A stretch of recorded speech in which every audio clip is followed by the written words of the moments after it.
Why did you If you press it? insist. I did it. I'm announcing it in the bounty downtime whatever I'm announcing channel. it. I'm announcing it. I'm Alright. announcing it. I'm announcing it. That's not what I wanted the joke to be. Oh, it's not? What would you have preferred? No. A better one. Oh, okay. Oh, Can you give an sorry. example? No. Well, that's like to because imagine that's because the I'm jaking it joke is the peak of comedy, and you're just being a stickler. yeah. So Yeah. Oh, I exactly. see. you're just trying to give me a hard time. I already came up. Really I'm noted. taking it. I'm taking it. Oh no, not this bit. 100 gold. We're live. Remember to subscribe. Thanks for the Fine bits. dining. Oh fuck. That boy. bit is 100. Like that bit is so good that it will Yeah. come up again. Like, It will. just There's has no. to. Yeah, if you guys are watching this now, when as I date the stream here real quick, if you're watching this live on June 17th, 2025, if you're watching it right now, at some point in the future, in a mainline DBA episode, it will happen. It's just a matter of when. Of the stupid fucking. We're going viral. Like. Oh. Wholesome 100. What a wholesome chunker. What a fat heckin' chunker. Stop working. When I call my cat morbidly obese and so chunker. Still one of my favorite fucking like Yeah, things. I love that post so much. Yeah. Well, my life is like a video game trying hard to meet the stage. Like. Alright, it's pretty fast fair. I think. I think. Oh. What are we God. doing here, Soleil? What are we Same doing here? Question. Well, I think what we're doing here is we are here for another iteration of DBA Downtimes, one of the various spin-offs or offshoots of our more or less weekly tabletop RPG running the anime campaign or Epithet System known as Destruction Bench Agreement.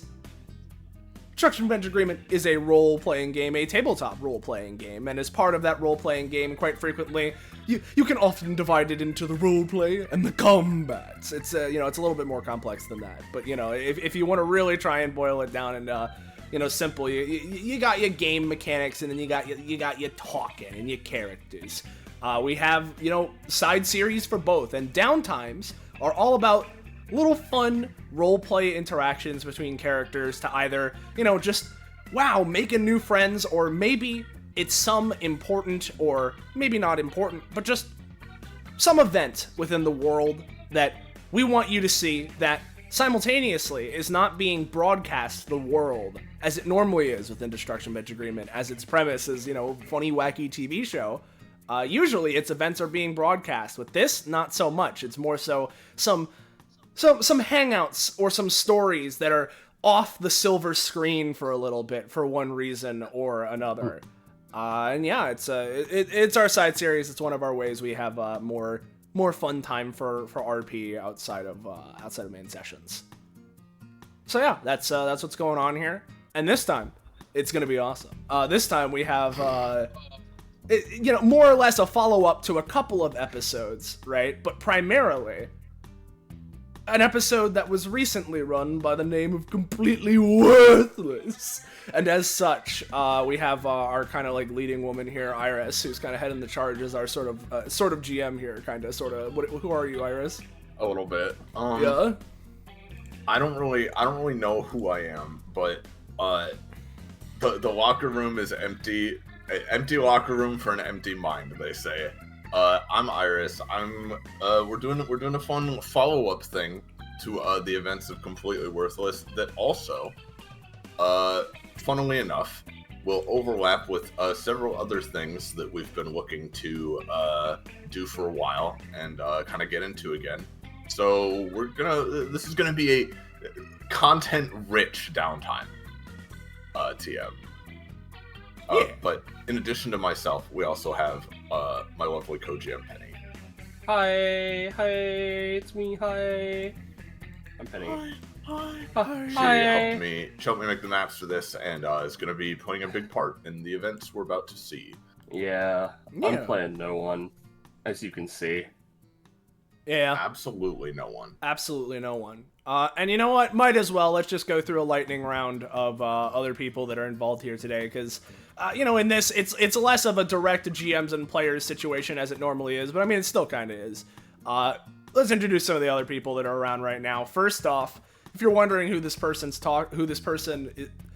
you're wondering what this voice is, hey, I'm Patronix or Soleil, whichever you prefer. I'm here. I'm playing someone. You'll never be able to guess it, especially not if you've watched the episode with which this is a follow-up to. You'll never be able to guess what the character is that I am most likely to be playing, but I'm also streaming, so any video, audio problems, let me know as always. Hey James, what's up? Hey, it's me, James, and I'm here to play character. Whoa, Roche, are you playing character too? Yeah. What about you, Kakapo? How about you? Hi, I'm playing a character. Okay. Two. What about you, Scarlet? I'm playing Rajavia! Okay.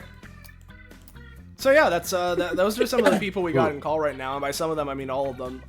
So yeah, that's what we got going. If you're new around here, you're enjoying yourself, and you want to know when, where, how, why, you can catch up with more of the things we're doing here on this Twitch channel, whether it's more DBA, it's spin-offs such as this one, or anything else, tabletop or otherwise. You should join our Discord server.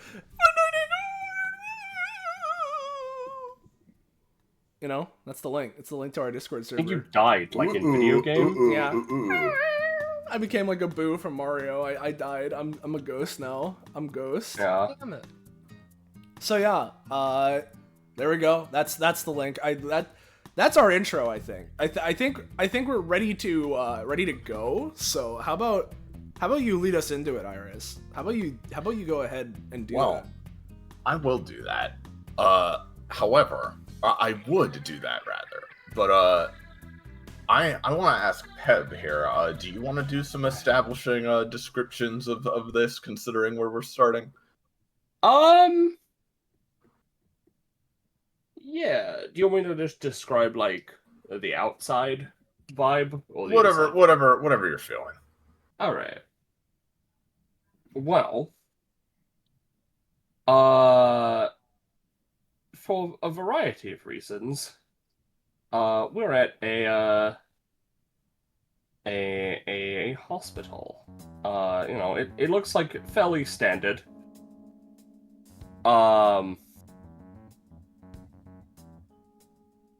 It's fairly standard. I don't know what to say. Actually, it's a fucking hospital. That's some really evocative intros we've got going here, Peb. It looks like a hospital, smells like a hospital. But it's in the middle of Daybreak Bay, and tends to see a lot of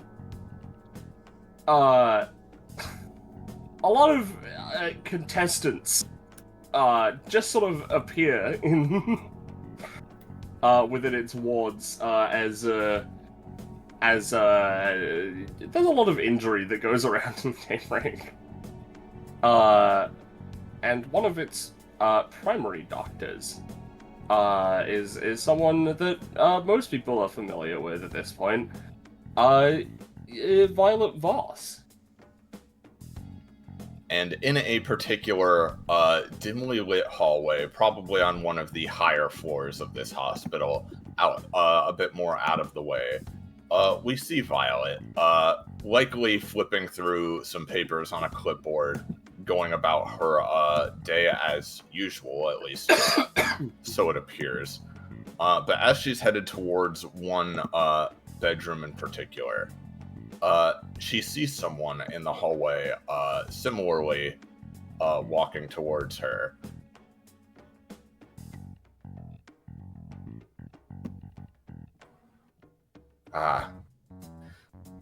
Just the purple hair I wanted to meet. She looks up from her papers. Hello, Finale. Yeah, hi. Just wanted to let you know, today's gonna be my last one. I'm checking out of here. She seemingly pulls a coffee out of nowhere and takes a sip. Any particular reason why?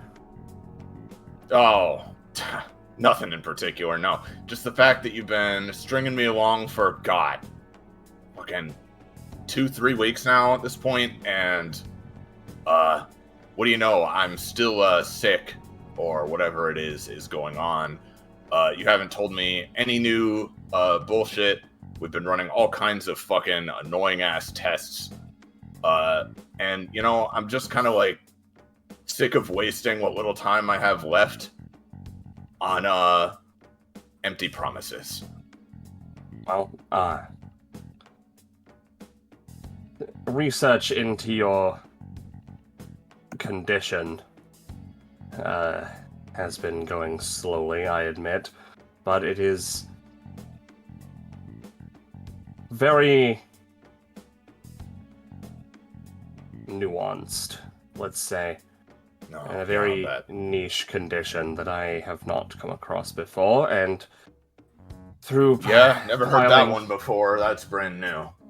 Yeah, piling through research papers and performing tests on you are the only way I can even attempt to figure out how to cure it, even with my particular set of skills. Right, well, let me spell it out for you, Doc. You do all the research, you look up whatever you want on Wikipedia. I, frankly, couldn't give less of a shit where this affliction is from, or how, or what it is, or how I even got it. All of that shit is complete trivia compared to actually getting rid of it. So until you know how to get rid of it, well, call me then. Till then, I'm done sitting around doing nothing. I gotta get back to shit. She pinches the bridge of her nose. Fine. If that's the way you see it. However, I will be retaining any blood samples I've gathered for this, and if you happen to know of any other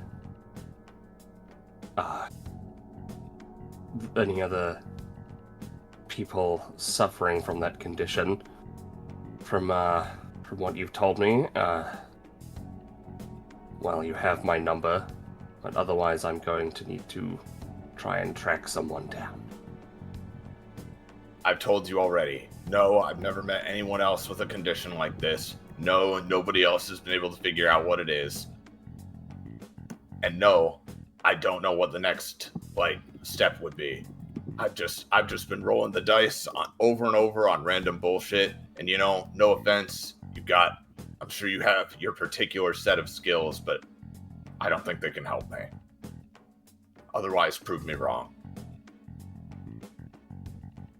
She, stares at her with her, dead expression that she has. Very well. For now, sure. Go out and live whatever little life you have left.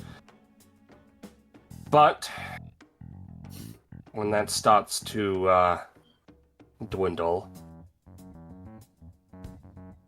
don't come crying to me when you didn't give me enough time to experiment. I won't. And she turns to start walking away, at least. Would she share any of the stuff we talked about? I don't think so, to be honest. I don't think she'd share that.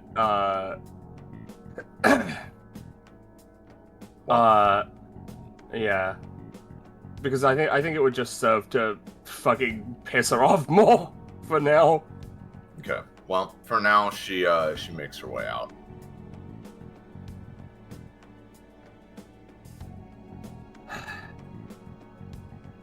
She takes another sip.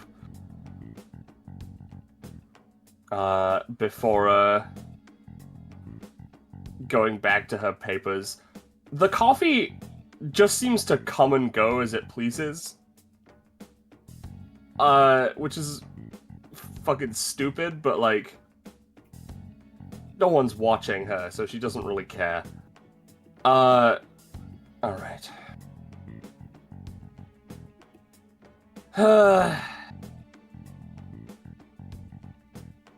She, walks into this room. Yep, one moment.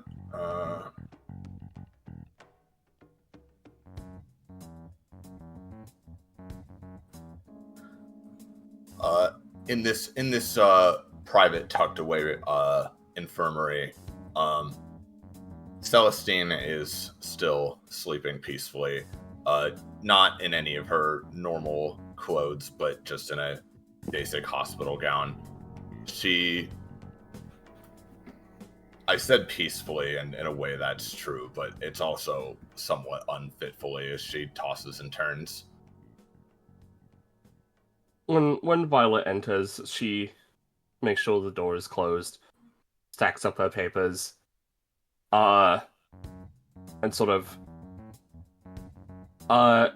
she doesn't take any sort of, like, different demeanor or anything in terms of her posture or facial expression, but at the very least, she sort of looks around. And, you know, puts on her, on a more, seemingly more serious expression. Alright, let's get this over with. As she, wanders over, checks her charts. Alright.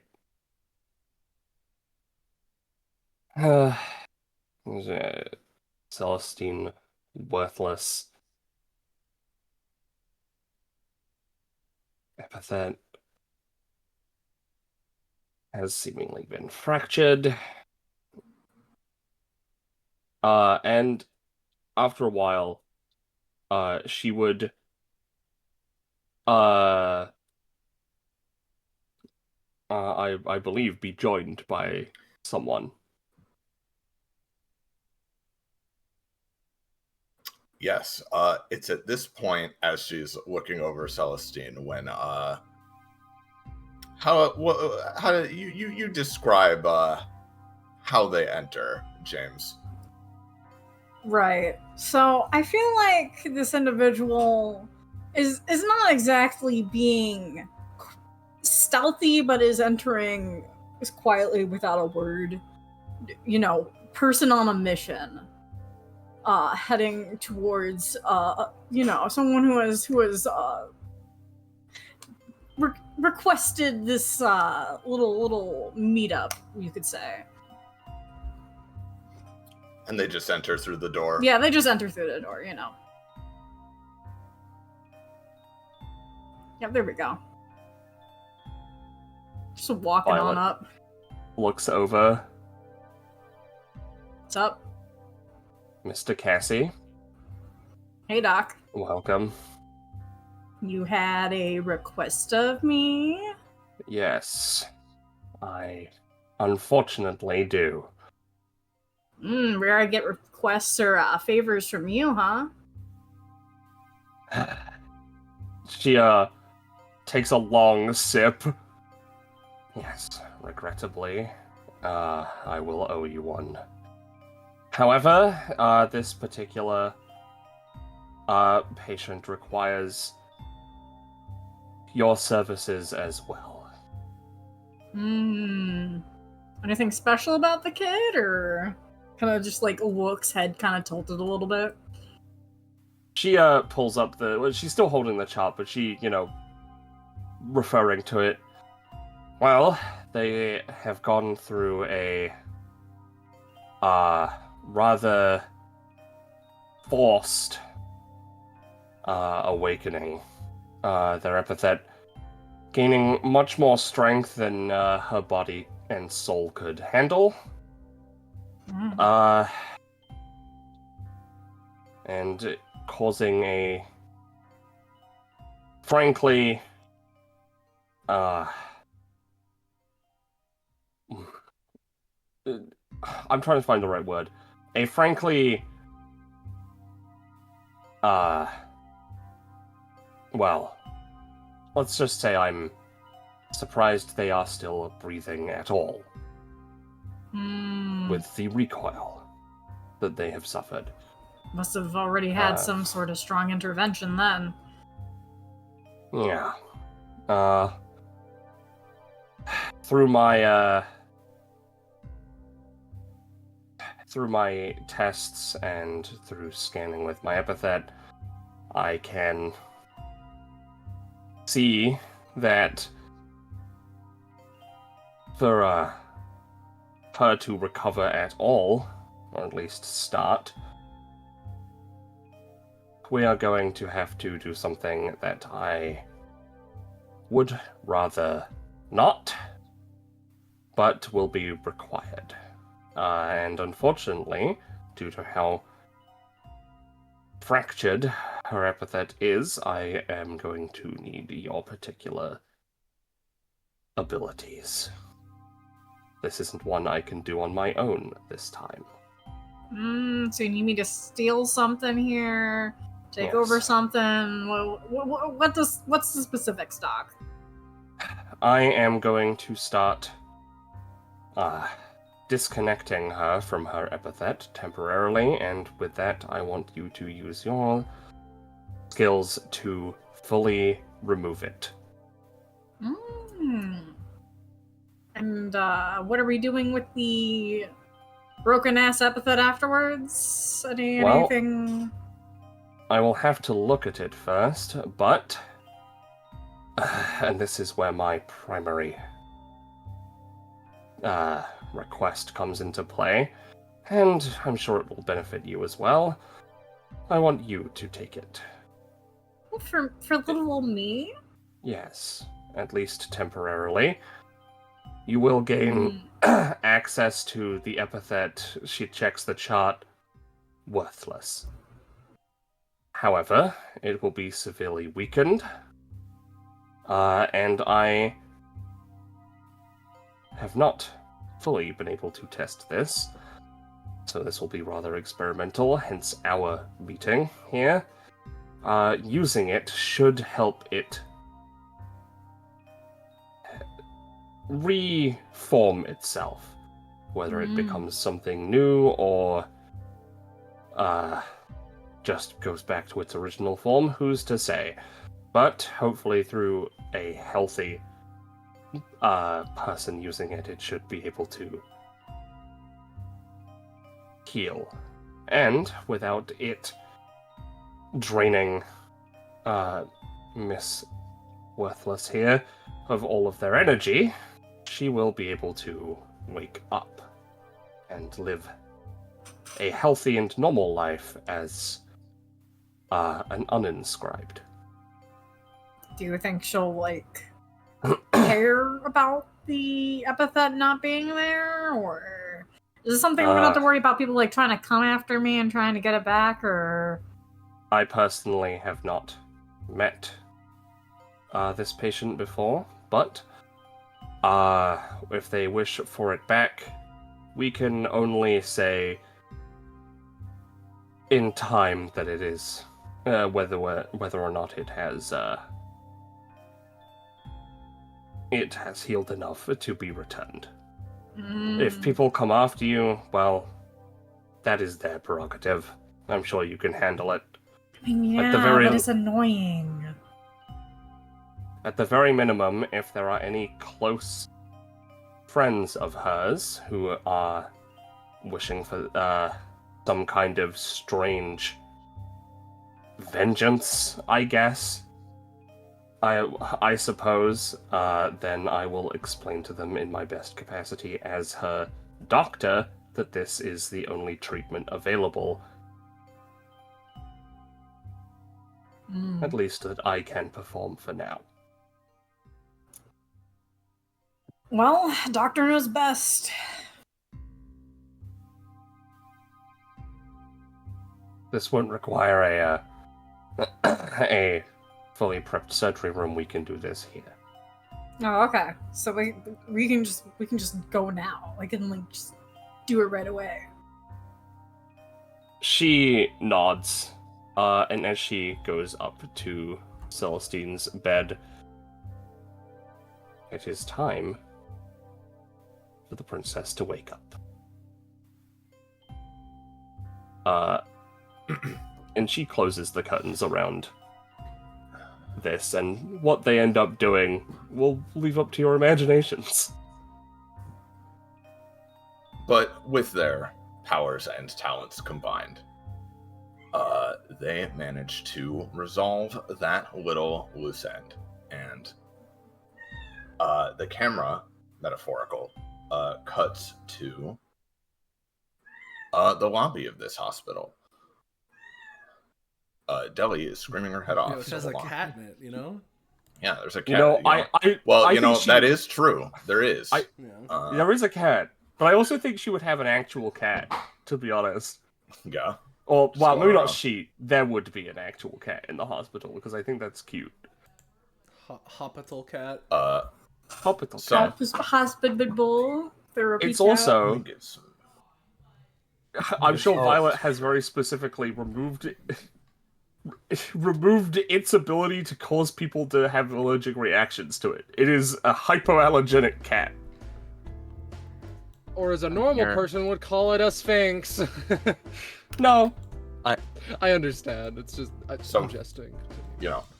So we cut to a certain spider who's just entered through the front entrance area of this hospital, made her way down a short hallway, and is now in this quaint little waiting room. Rosavia, I imagine that as you enter, you are likely still staring down at the small black ring in your possession, probably thinking things over recent events that may or may not have transpired. When suddenly the doors behind you swing open once again, and you see a fairly tall individual holding a bunch of bags in his arms. Oh, hello there, Rajavia. Hello. I presume you have not forgotten my order? Oh, of course not. Check the bag. I imagine everything is in there. And yeah, he hands it off. Much appreciated. The two spidery and two prosthetic spider arms along with her take the bags associated. I like to keep it a surprise when I open the bag, though, to see just how disappointed I am. Oh, you won't be. The tall, lanky fellow walks up to Korima. Hello, Korima. Korima has... That's Korima sounds. Yeah. Korima has been kind of sitting here, hands clasped together, kicking their feet a little bit. And when Ridby comes over, Oh, hello, Ridby. How's it going? Hello there. It is going great. I got your order. I hope it's everything.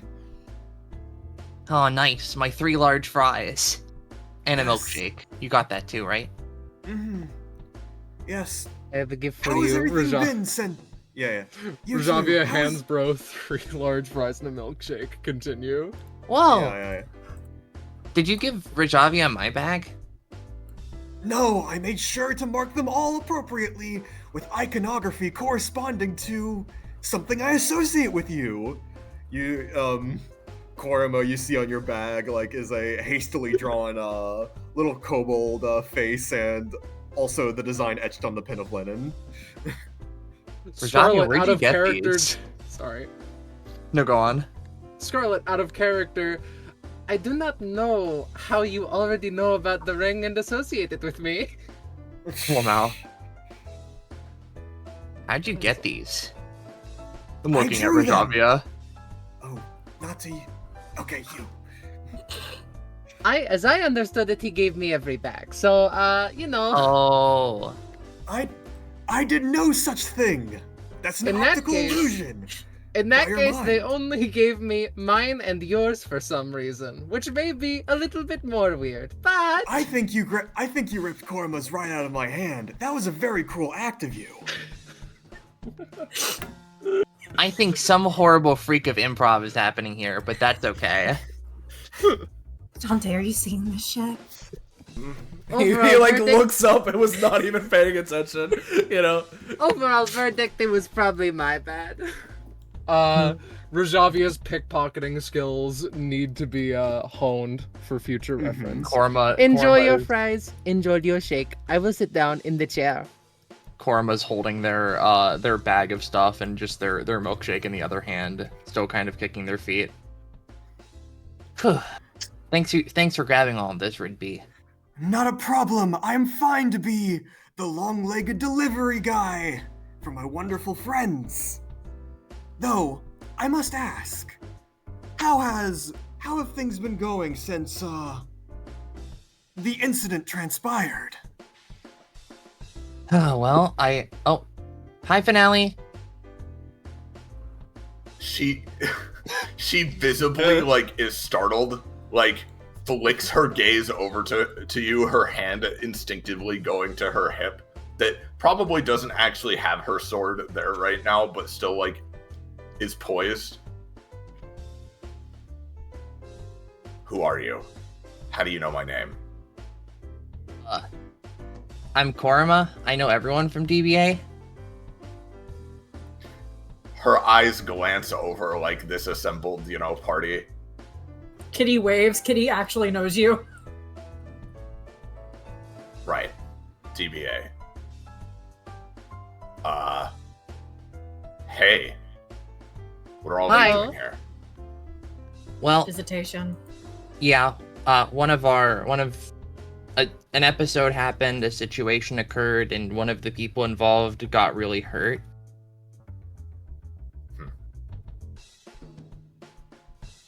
Understood. Hope things work out. Yeah. I hope you're okay too. What are you here for? Kitty just a cutting throat motion. Nothing that concerns you. Mm. I Okay. was just leaving, regardless.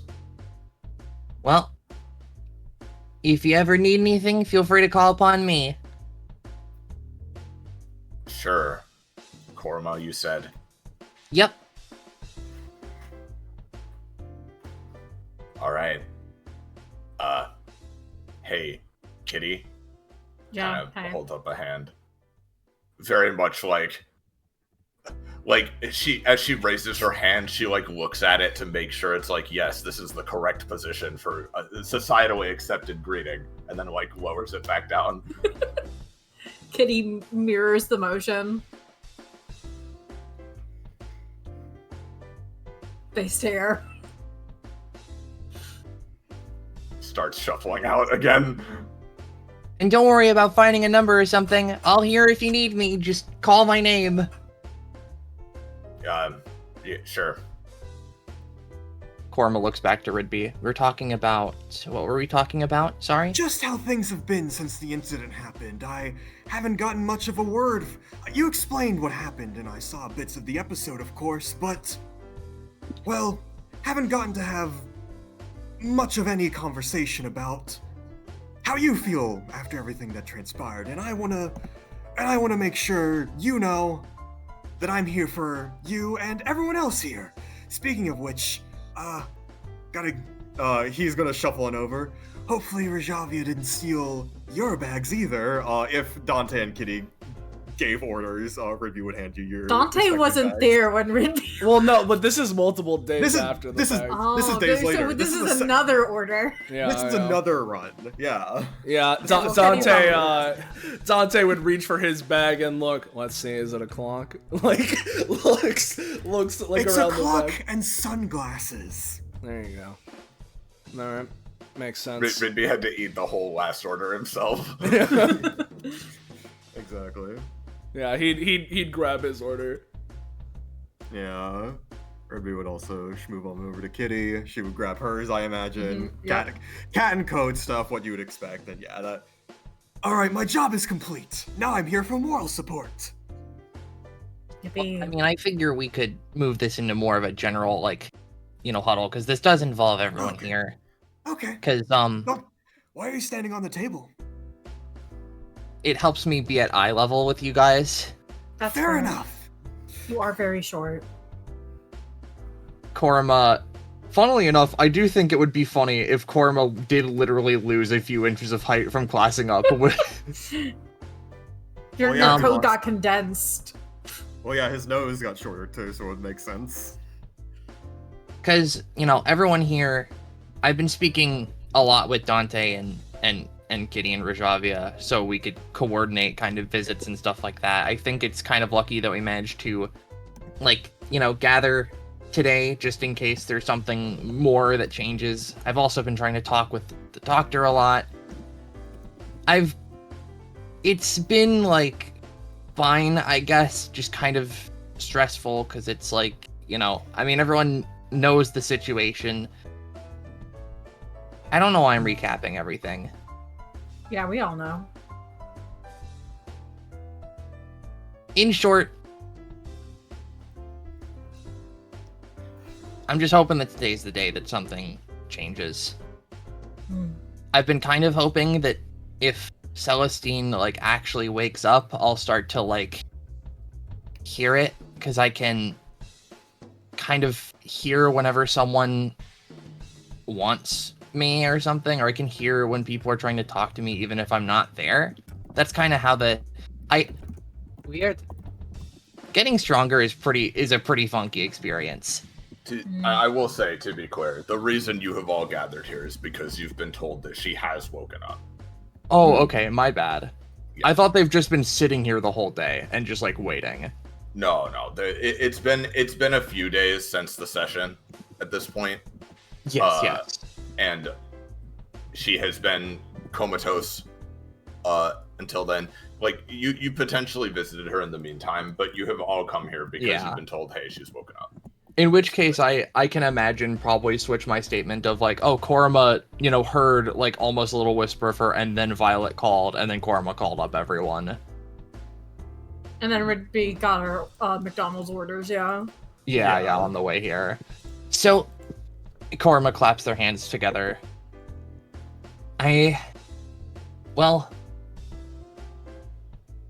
figure what better than for all their friends in Ridby to show up and say hi to them for the first time. And the only reason I say and Ridby is because I don't think Celestine saw you. No, we did not cross paths until after the episode where she was, It was really awkward when you came home and had all the bags of food and that was happening in the hallway. Yeah, I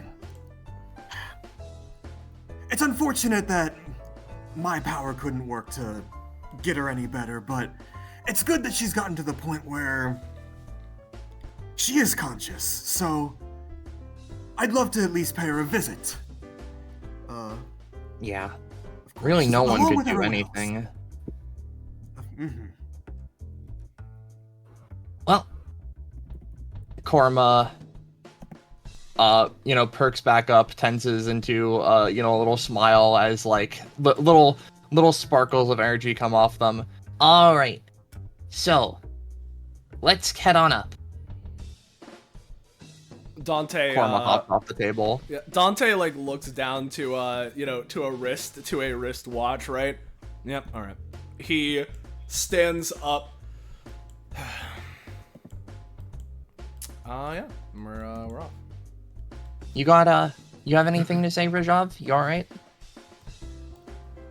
Pia has been quiet through the conversation, but when explicitly spoken to, she halts perusing the bag, rather, and comments. I have been holding up fine, yes, but I assure you that if there is anyone here in the group, I am the least to be concerned of. Okay, I suppose you've just been pretty quiet. I suppose you could say that I acted hastily. But such beliefs, emotions, and mistakes shall be settled on my own time. Oh. Well, alright. If you want to talk about it, I'm here. To start and then halt the grieving process so quickly is simply a bit of a pain. Concern yourself not. I've not made any mistakes that I would not make were I not experiencing loss, you could say. Got it. I am awake, basically. Concern yourself not. Nods. Kind of like is half smiling at that a little bit, but not like fully going into a frown. They look to Dante and Kitty as they pass by them, and they're like, "Hope this hasn't been eating into any of your like vacation time, Dante." Nah, my vacation time's Infinite? Yeah, sure. We can go with that. That works. Okay. It's vacation time can be any time. Rajavia, like, Sorry. she just notably perks up, like, I got it right. And you too, Kitty. As you guys start approaching the door, fittingly enough, it opens up and a certain someone emerges. Dr. Voss. Hello. Hi. It seems you are all here. Rajavia Well. finishes up a burger. Yes. Well, she looks at Rajavia first. Firstly, Hello? if you are going to eat, please don't do it in the hallways. Secondly, here is fine. Secondly, there is no need for you all to go up. Celestine is currently just gathering her strength a little bit, but she will be down here to come join you all shortly. Oh, she has enough strength to be like up and about. Yes. Well, she is physically weakened, at least for now. She has been recovering very smoothly. I'm sure she can tell you the details that she wishes to tell you. Since she looks at all of you, squints at Rajavia and Dante for having similar hair colors, but then sort of like looks back towards the group as a whole, since I presume none of you are her legal guardians. That situation's a little complicated. She I doesn't can really imagine. have any. Well, yes, I looked through the charts. She can explain things herself, should she wish. But yes, Right. I guess I'm glad I caught you here. No need to move up just yet.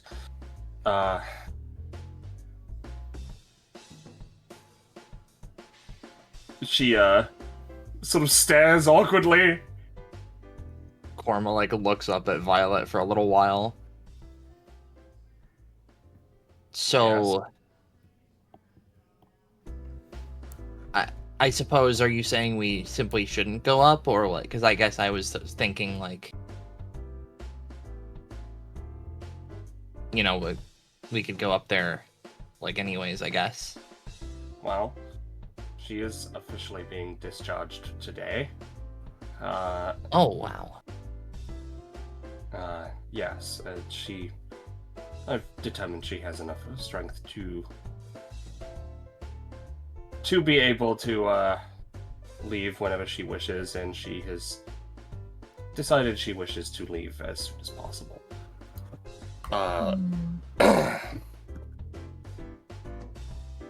Boy, that's pretty good.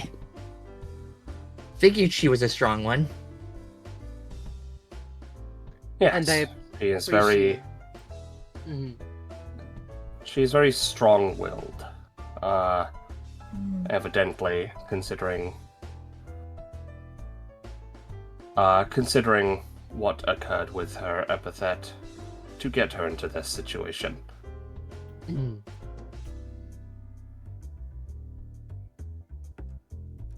Well, probably shouldn't be blocking the hallway then. Just like shuffles. Preferably not. This is a hospital. Oh, interesting. This is Dante like eyes Rajavia after she says that for a second. Like, She eyes back like, it was a joke, man. Calm down. Which eyes? One set of 4. The only one in Oh. her name.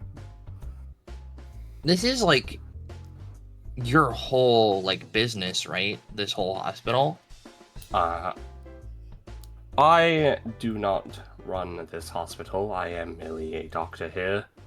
However, I do spend most of my time around here. Right. I was gonna ask if there were other doctors or if this was like your place of work, because I just know this is. There are a multitude of other doctors, though. I suppose you could call me the head of the pediatric ward. Nods.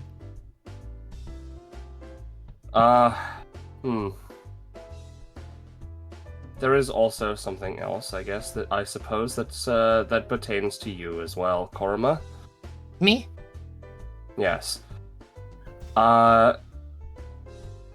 She wished for it not to be mentioned until now, but she checks some notes, squints at Korma being a lizard. Your mother is being discharged today as well. Yay! They fucking like turn into a little electric firework and shoot off into the air a little bit and like pop off with like pink and blue hearts. Oh wow. As she says that, yes, well, she is actually on her way through the hole now, and I suppose Scarlet can explain how what state she's in. Honestly, I think that the words that would come to Korma's mind are better than expected. Kawalea has been out of commission for a while, but now the only notable things that are an asterisk to this are the fact that her tail moves noticeably slower despite seeming a prosthetic of some description, and a one arm that is braced with a cane. Otherwise, frankly, better than ever, for the most part. Mom! They like kind of bounce and jitter excitedly. Kawalea just like wordlessly picks the boy up and like rests him in an arm. Hello, Cody. Rajavia seems interested due to the accent similarities and differences. Still leaning against the wall, but she just like, I imagine that Korma showers the woman with like praise and yammers for upwards of 20 seconds, with few actual sounds or thoughts being properly communicated. I feel like Korma is just kind of passively jittering and isn't like really like shouting or yelling or moving a whole lot because it's like Kawalea is probably still a little fragile. Mm-hmm. Now, as I have explained already to Miss, her last name's Defenestra? Yes. Defenestra. Yeah. As I explained to Mr. Fenestra, yes, you are, she is now, physically fit enough to be released. However, I have some conditions for this. That she exercises regularly. Nothing too extreme to exacerbate any lasting effects. This is a rather extreme condition that she has been put in. So it will take still some time for her to recover even after being discharged. So she will also need to make sure that she is looked after, I suppose. I request that you not concern Korima, considering everything. I shall abide by the rules that you have set out to a T, Miss Violet, I assure you. Yes. Well, I am making sure that it is known to... She looks at Korima again. Your next of kin. I As can assure you. that is one of my conditions as well. Yes, I suppose. I can assure you, I am doing fine. I would not describe it as good, if I am fully honest, but I am doing fine. Yes. I know. I've just been so long, and you haven't seen me, and I haven't seen you. I'm like, I got a new outfit. I can see that much. She like literally pinches the kobold's cheeks. I'm glad to see that me being out of the picture was not enough to keep you down. Of course not. I mean, how else are things gonna get sorted, right? With the usual function. She looks to the full party. Though, I suppose introductions are in order. Cole de Fenestra, DBA to base. Current head despite many things in the way of that.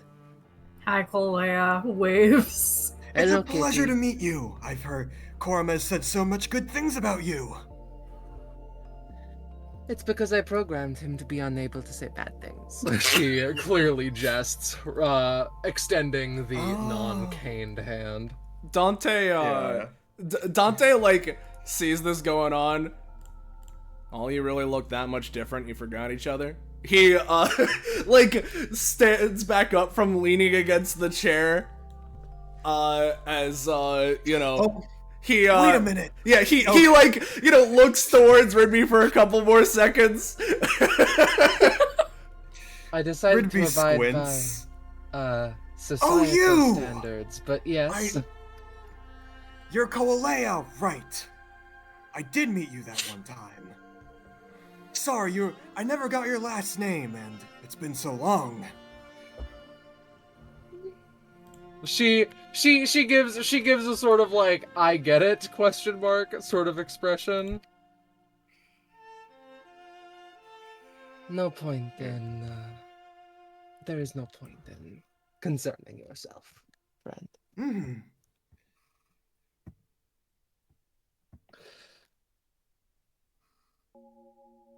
Though, you know, Yeah, she yeah. would shake hands as desired or necessary. Yeah, for Yeah, sure. yeah. He reciprocates. Mm-hmm. As, you know, similarly, Dante will, look over to Kolea. Pleasure to see you again. Goes both ways.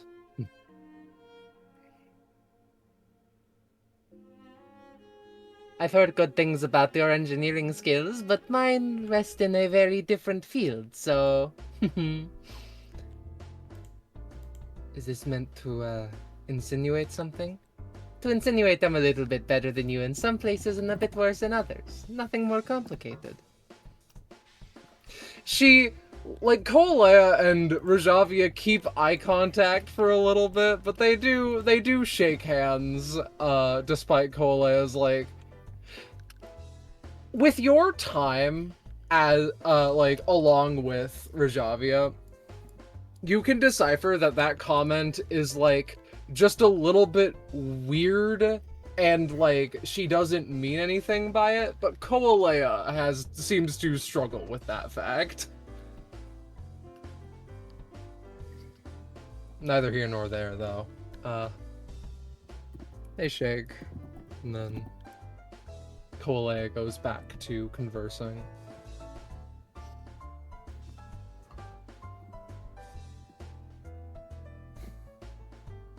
Dante will, move out of the way for Kitty if she wants to, say hi as well. Kitty is satisfied with the simple hello wave and nothing else. Which, Kolea seems to have clocked. Kitty's just like, yep, that's my boss. Yeah. Kolea otherwise would partake in whatever conversations are desired. But actually, as she does so, Rajavia would pipe up, I believe. Though, actually... Korima, may I speak to you? That is the Kolea pronunciation. Korima, may I speak to you for a moment? This is Rajavia saying it? Yes. Oh, okay. Can I go down for a second, Ma? She, drops the kobold, and it squeaks.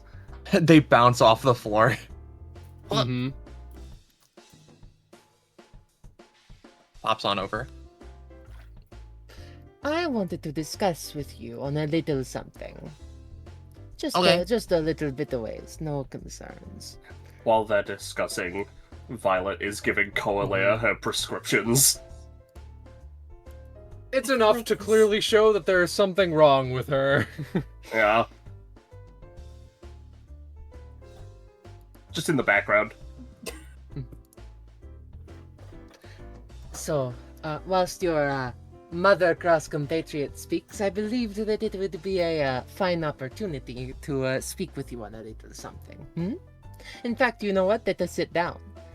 She does a overly dramatic falls onto this seat, facing northward map-wise overall. Orma kind of hops onto the top of the seat backs and rolls over into this seat. I noticed that you tried This guy fucking eyes you. Yeah. Hello, mister.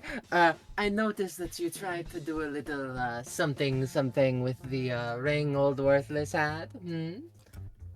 Oh, Clever, smart, intelligent, and the like, and yet a little bit too late.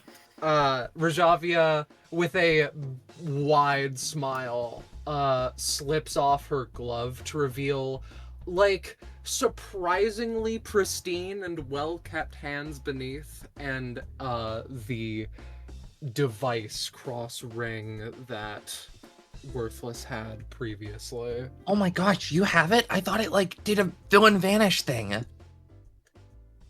So it was to deceive your enemies, you must first deceive your allies. I wanted to make sure that it ended up in the right hands instead of the hands of someone who wanted it, so then they beat me up afterwards or what have you, and I wear gloves, so that tends to be the situation. One moment, situation is happening on my end as well.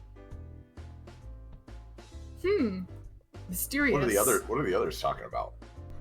Well, we can't talk to Kolea, so, No, Mrs.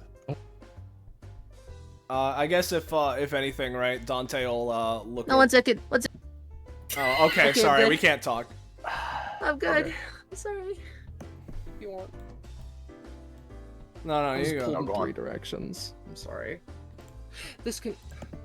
I apologize if you want to. No, do you were in the middle of a thing. Just keep going. Okay. Sorry. Will not happen again. We log in.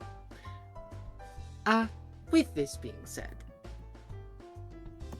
I thought that I should potentially hit up. Well, actually, you know how Naveed talked about like the cats, and that's a bit of a weird situation because well, there weren't any real cats in the episode. So of course I decided rewatch the full thing, see what he's talking about. He goes into cyberspace. She uses air quotes on every hand. And wouldn't you know it, he encounters cats. Very odd. Seemingly violent, even more so. And so, I thought that I would potentially enlist you and Kitty to see what that was about, because you can also traverse, digital realms, as it were. And, I thought that it would be overall a wise decision to have someone more companion-y to speak to whatever force or whatever lies within this whole thing. Works, but also I know the whole episode. I kind of have that stuff downloaded.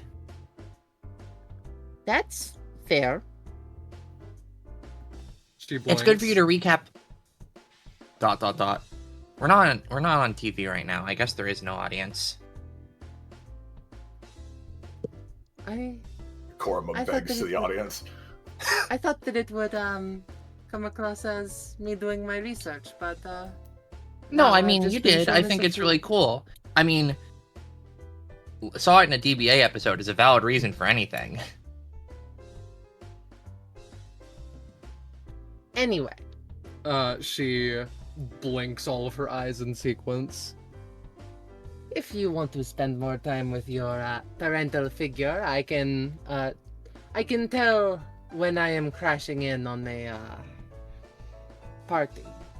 But I thought that I would bring that up, and you can potentially enlist Kitty, or I can do the same. I do not mind one way or the other. Well, between needing to help my ma figure out some like physical therapy type stuff, helping Dante maybe with some of his time cop shenanigans, hanging out with Ridby, checking in with any other DBA contestants, doing a whole bunch of stuff on the side. I meant like now, but do as you shall. I mean, yeah, I can do that probably after like we're done at the hospital here. If that's all right with you. I believe it can be, yes. Though I will tell you if I change my mind and something pressing happens. I want to get to the bottom of this very quickly. Me too, because this could be pretty big. It just, But of course, you know, take your time. Korma nods and gives a smile to Rajavia. And if it happens to not be today, and we're doing it some other time, I'll still be available. See you outside or something. To which we can probably focus on the other group for now. Sure. Right. In that case, Dante looking over to Violet. So, Dr. Voss, how many DBA incidents have you had to deal with? She sighs. Well, I am currently still dealing with worms. Oh. Lots of infected worm people. Magic is not usually my forte, so this has been rough. Right. Incidentally, there's also been 2 other apocalypses at minimum.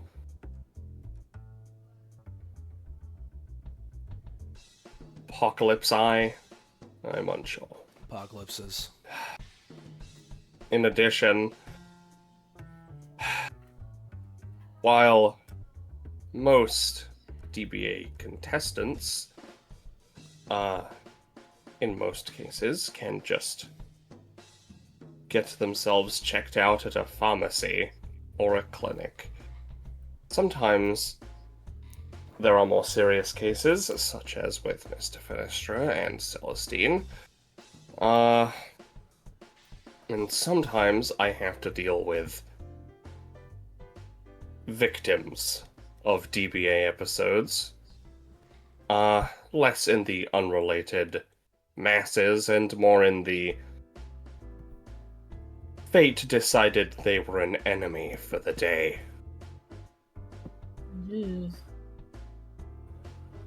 Kind of way. Not everyone just gets better. You don't gotta tell Speaking me that. of, I see you are currently dealing with something interesting. She raises an eyebrow. I presume you are well medicated and you're taking care of your prosthetic. Yeah. Let's say that that's how we want to put it, you know. Sure. I haven't personally dealt with any. She looks. This is from the oil episode, isn't it? Yeah, medically fascinating. Yeah, like she's like, this is from the oil episode, isn't it? What gave it away?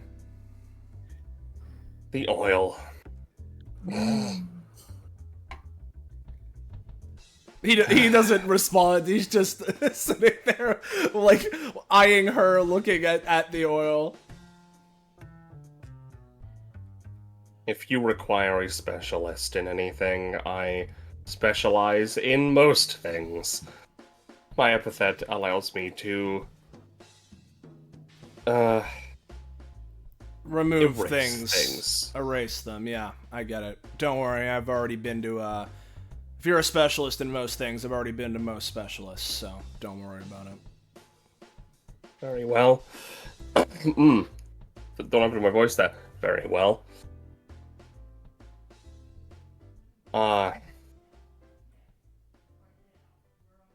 It is a good thing you are staying healthy.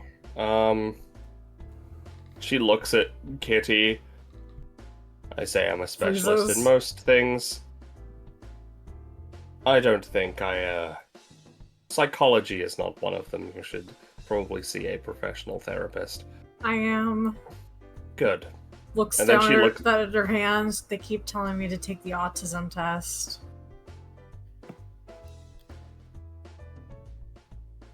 Then you probably should. Violet creates aura of no autism. Kitty vanishes. Yeah. Kolea seems between herself on saying, good idea, or, let's not touch that bear. Shoot for the high score! Rigby does not say that. She does look at Rigby. You seem healthy enough. Healthier than the last time I happened to see you on DBA, I suppose. I'm not caught up. Yes, I've gotten a lot of my shit together, as they say. Right.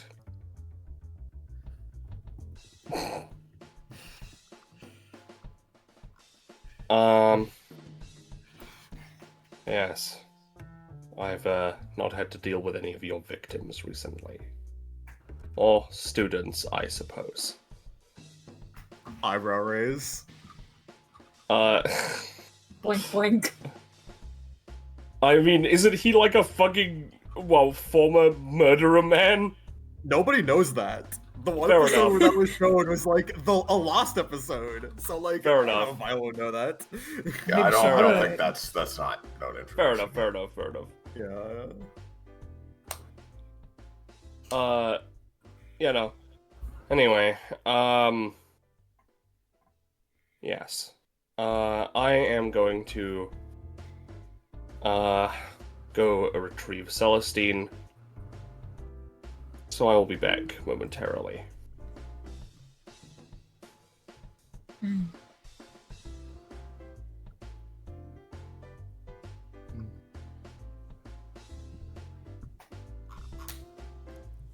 Dante sort of looks around Kolea to Rajavia and Korma. You two have been having an awfully long conversation. Rajavia shouts back happily. Jesus Christ. This guy gets up and starts moving to another part of the room. Are you having a good conversation? Is it going good? Orma extends a thumbs up that gets really big, parentheses, funny cartoon body morphing. You Okay. see the woman behind the reception desk sort of reach to a microphone. Please be quiet in the lobby. Yes. Okay. She shouts at moderate volume.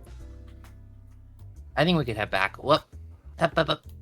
Hops up. Oh, look. Was Goes the around to Kolea's conversation side. Good. Did you gain the information you wanted to gain? I gained information I wanted to gain and also want to gain new information. Cool. Yeah. Kitty, can we also have a conversation? That is what I am okay. implying. Okay. Okay. To the same bench, my queen. No, that works too. I will take the usual position. Oh, okay. This is just like the therapy appointments. You You know, shuffle I was- around with people and go to the same fucking bench. You know, I was bringing them in because Celestine's gonna be here soon, but you know they'll notice eventually. They'll figure it out. He like just leans against the wall, sort of scanning Ridby and Korma as we can jump back to Rajavia. You know- Oh yeah. The machinations are perpetual. Oh, I was gonna talk to Dante a little bit, but like we can go through the I Rajavia want- film. It's Yeah. yeah. You can talk to Dante for a bit first, I think. We'll get back to them. Yeah. You know, I know we didn't have a lot of time to figure it out, but like, it is pretty neat that the first time we ever met was like during that whole weird thing with the DBA database. Yep. Yeah, Kind of cool that we got to work together again. it was the first time the four of us met. Just like old times, huh? Yeah, and all of us look very different. Good times, right? Dante takes a swing. Yeah, just Every like, single yeah, I one. love that so much. It was such a fun day. We went on adventures, and like you hear the fucking tinnitus building up in Dante as the fucking you see everyone dying in waves of oil and Zephyr bisected and like Frenzy, madness build up, like As I, mentioned again at the end of the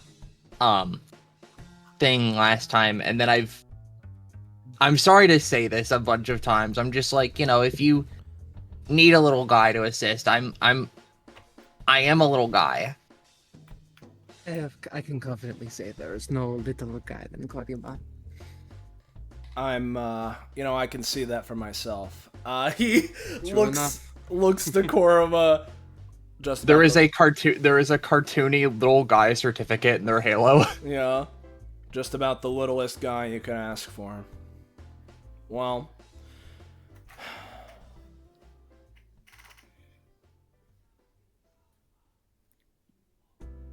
he holds on that for a bit.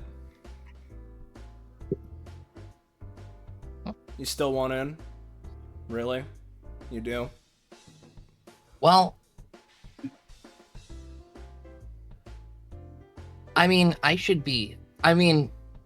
sorry. Yeah. I mean, I kind of want to be there for everyone, which I know is sort of a physical impossibility, but like also ... I mean, like bloop.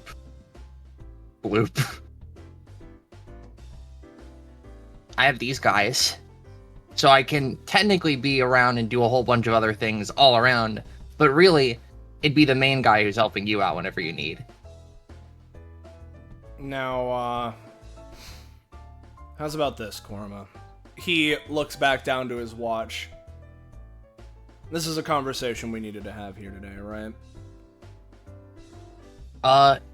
Well, yeah, I guess, because I don't know the next time I'd ever meet you. No, I'm telling you, this is a conversation we needed to have here. He, okay. Continues in adjusting the watch. Celestine will be out in a few minutes here. After that, then we can have our private conversations like Rajavi has been wanting.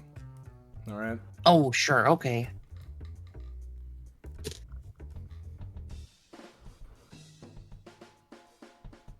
Korma turns to their clones that they made for the sake of making a point. Hey, you guys go do stuff. Yeah. They both salute. As Dante will shift from Korma to Koalea for a second. Well, obviously you're feeling good enough to leave this place, but how are you managing?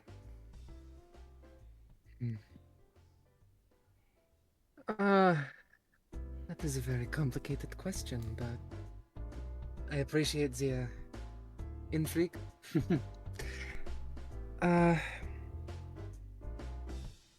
She needs to think on that question for a while. And eventually, would say as such.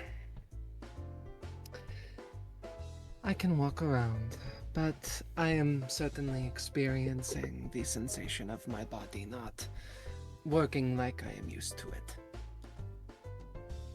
So, that has been the most troublesome thing to deal with. But I think this isn't the desire to walk around, per se. This isn't the desire to... First and foremost, I want to get out and see the world again. Then keep at it. You're, Yeah. making the big step here. Trust me. Yep. You get used to it. But you gotta try to get to that point. It doesn't just happen. And I am ready to try. No, I'm ready to succeed. He I shall survive. leans back up against the wall again. Good luck in your endeavors, then. I'm sure Joanne will need to get used to me again. I'm sure Bookworm has been handling fine in my absence, but I am hoping that my presence will take a load off of the people who have been a load on for a long, long time. From my personal experience, it seems like they've definitely been holding down the fort. They're at least able to handle emergencies when they come up. I know that from experience, so... Happy to hear.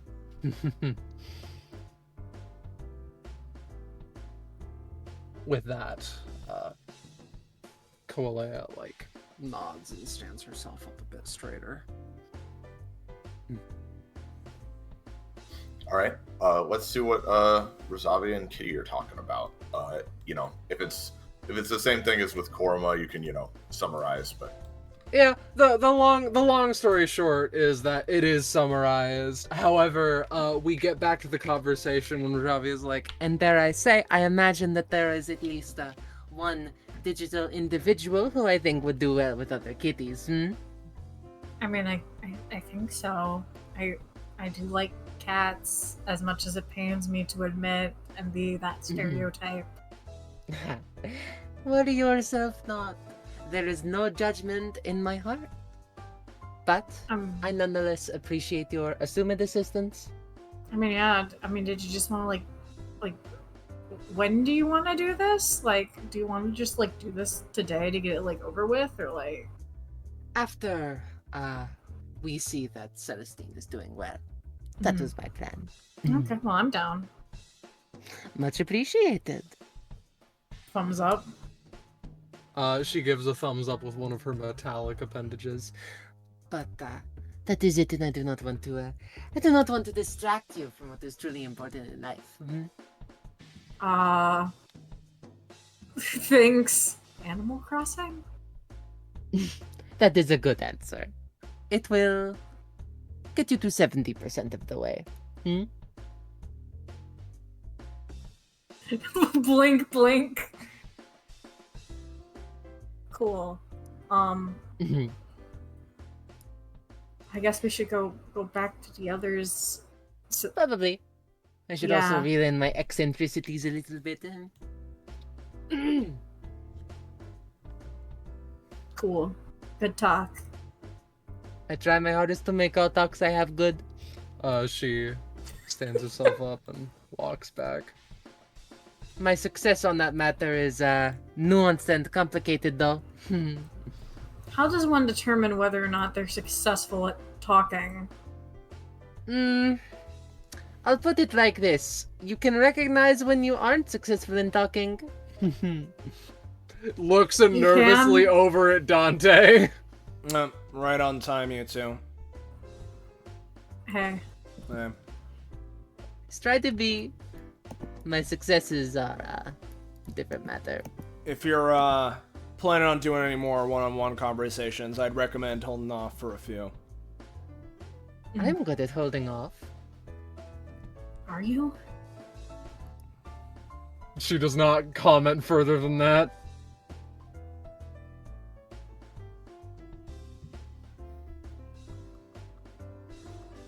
I'm going back to my chair. Korma's just looking at the door and waiting. Yeah. Iris? Yep, hello. Are there any other conversations we want to have, or do we... Get the girl! I think we're good for the girl. You're good for the Dante, girl? Oh, okay. Dante gave the it's time. I'll have Finale come back in then. Oh, Okay. Oh, hey, Finale. The next one to walk out the door is Wendro to just like, I think I've been experiencing a case of fucking time loop. I don't know what's going on. Finale walks out again. Hey, Finale. James, can you check your DMs super quick oh, yeah, sure. before we move on?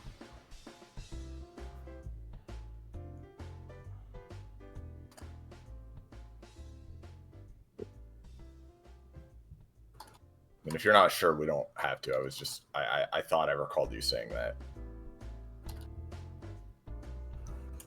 I mean, like, I don't see why he wouldn't.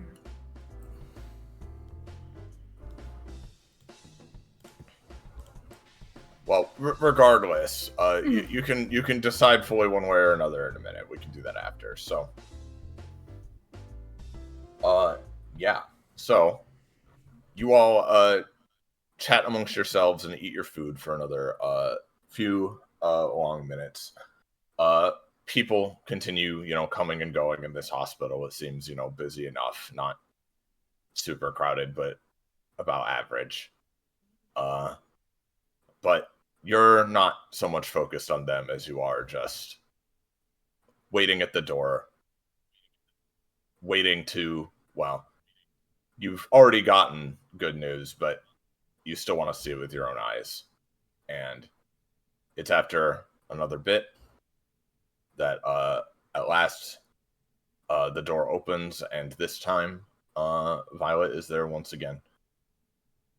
And following in behind her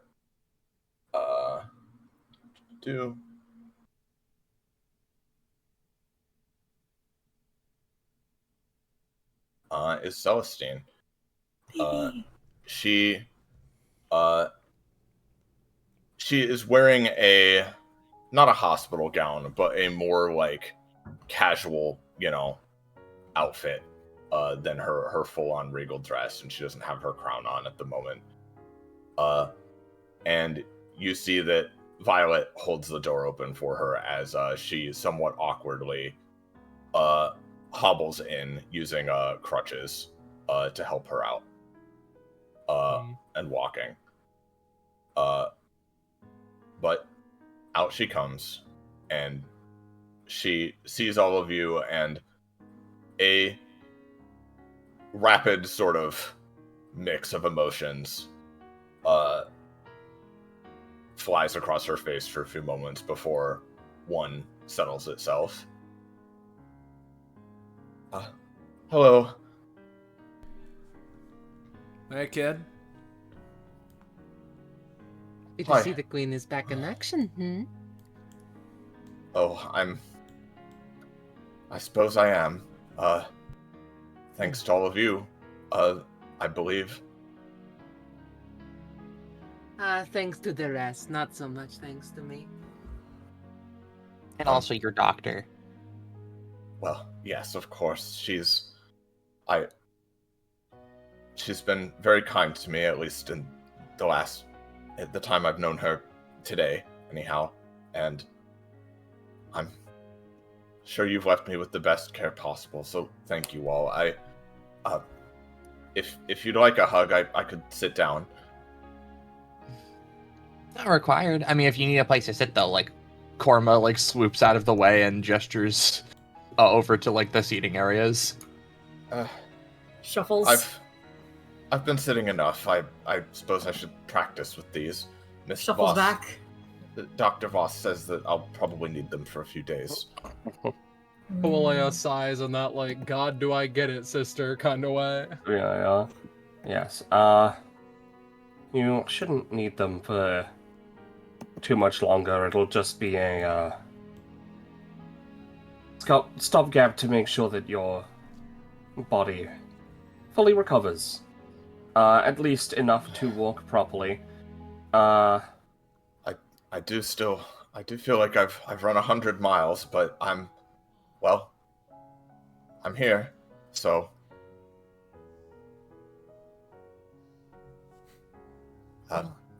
Thank you all again for, just for everything, really. I can never possibly repay you. Kid. I mean... Oh, Oh, no, you go. Kid, don't worry about it. You already have. He sort of walks up and is gonna, kneel down, be more on eye level, right? And so long as she accepts it, take a hand, put on her shoulder. You were in trouble, and that's what we were there for. And then we were in trouble. We're all just helping each other out, all right, kid? And like I said before, we did everything we could. Oh, You don't have to say all that. I'm not a real queen after all. I'm not saying this to you as a queen. I'm saying this to tell you that you don't need to worry about repaying us nothing, alright? She tearfully just doesn't hug Dante, but she leans against his shoulder. I thank you again. It could have all gone so wrong without all of you, and I've never known such kindness before. At least not from people who weren't ordered to. What makes a good and a bad queen is knowing that loyalty cannot be asked for. It is earned. And I think that you have that one down at the very least. I'm not so sure, but I appreciate it. Alright, I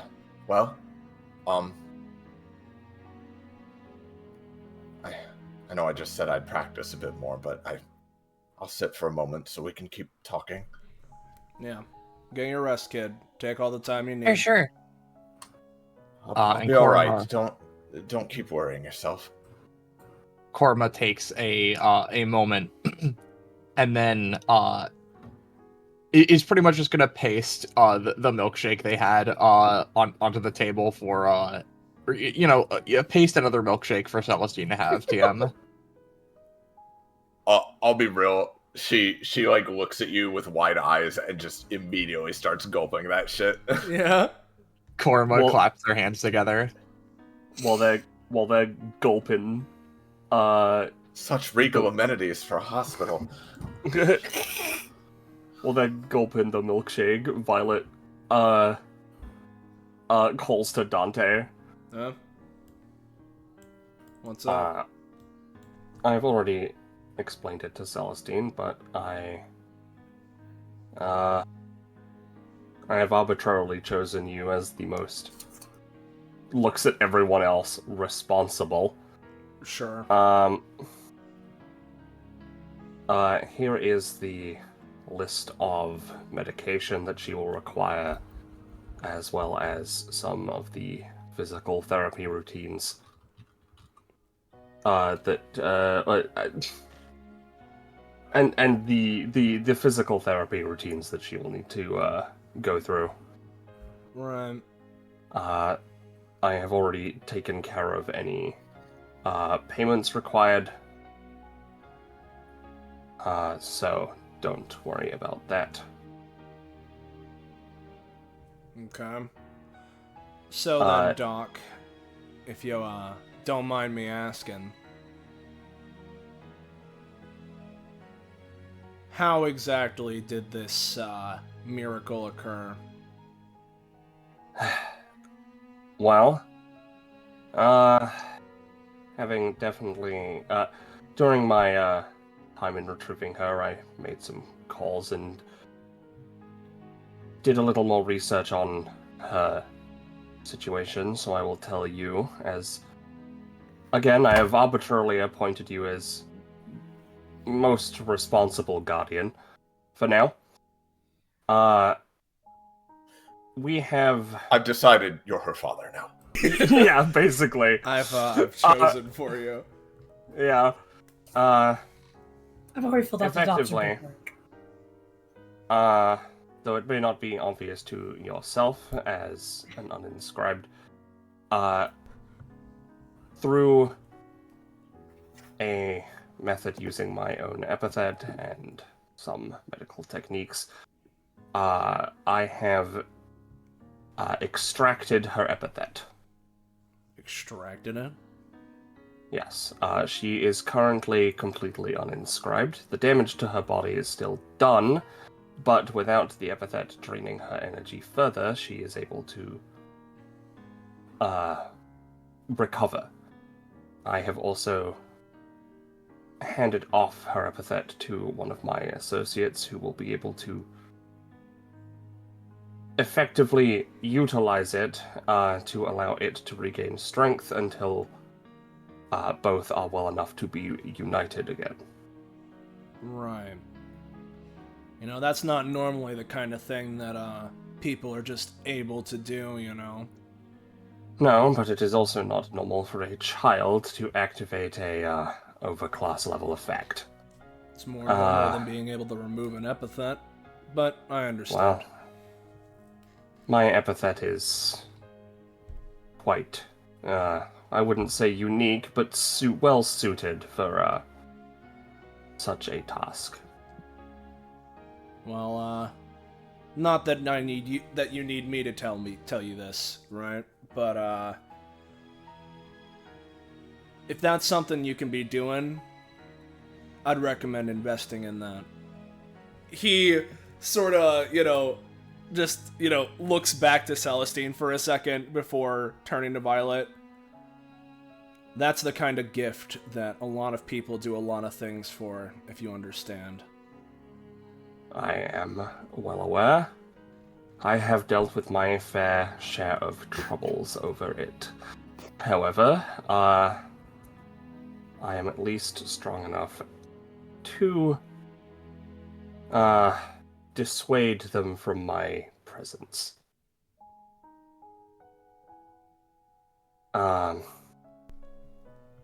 Yes. I should probably also... It is all noted in the additional stuff I've given you. But the associate I am talking about, he isn't exactly one I would call trustworthy under normal circumstances. However, we have a certain deal that I will need to pay for later. They uphold their deals that have been made. It is a Cepheus Cassie that you should look out for. They are currently in possession of the Epithet, but it does not have its full capabilities. It is barely a fraction of what it is capable of. Dante furrows his brow for a second. Cepheus, Cassie, you said? Yes. Alright. He sort of seems to take a sort of mental note, as... And I'm gonna assume that you've told the kid all this already, right? Yes, she has been made fully aware of the situation, and has met the individual in question as well. Right. However, it is just a situation where if this does not happen in this kind of way, then I have doubts that either will be united, and she will be feeling a lot of withdrawal from having what I can best describe as a fractured portion of her own soul removed. Yeah. A whole lot of violent spiritual stuff going on. Yes. I get it. It's Epithet medical techniques in the field of Epithet healing, I suppose, are still a little primitive and untested. Yeah. Well, don't worry,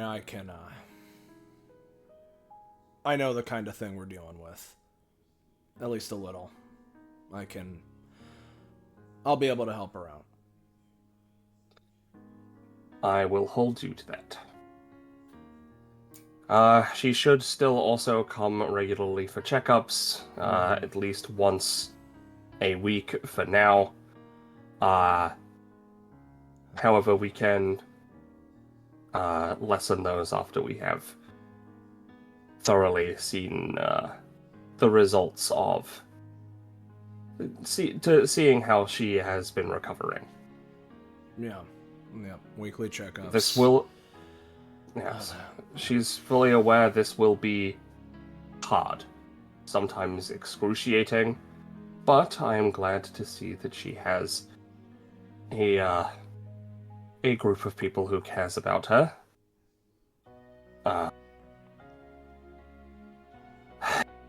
She sighs. Have had to look into the most recent episode of DBA as well.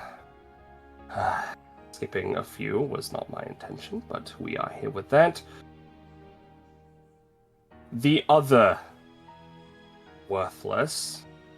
Yeah, the prime one from here. Yes. What about her? Well, from what I'm inferring from the information I'm getting, she has nothing to do with this. But I will be needing people to keep an eye on her as well.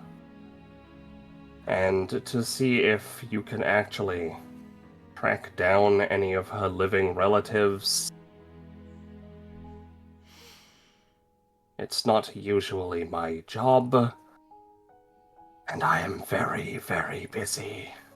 So, Dr. Voss, just to make things crystal clear, is this to further narrow down how to help Celestine's treatment, or is this to get to her guardians, as it were? Column A, column B, let's say.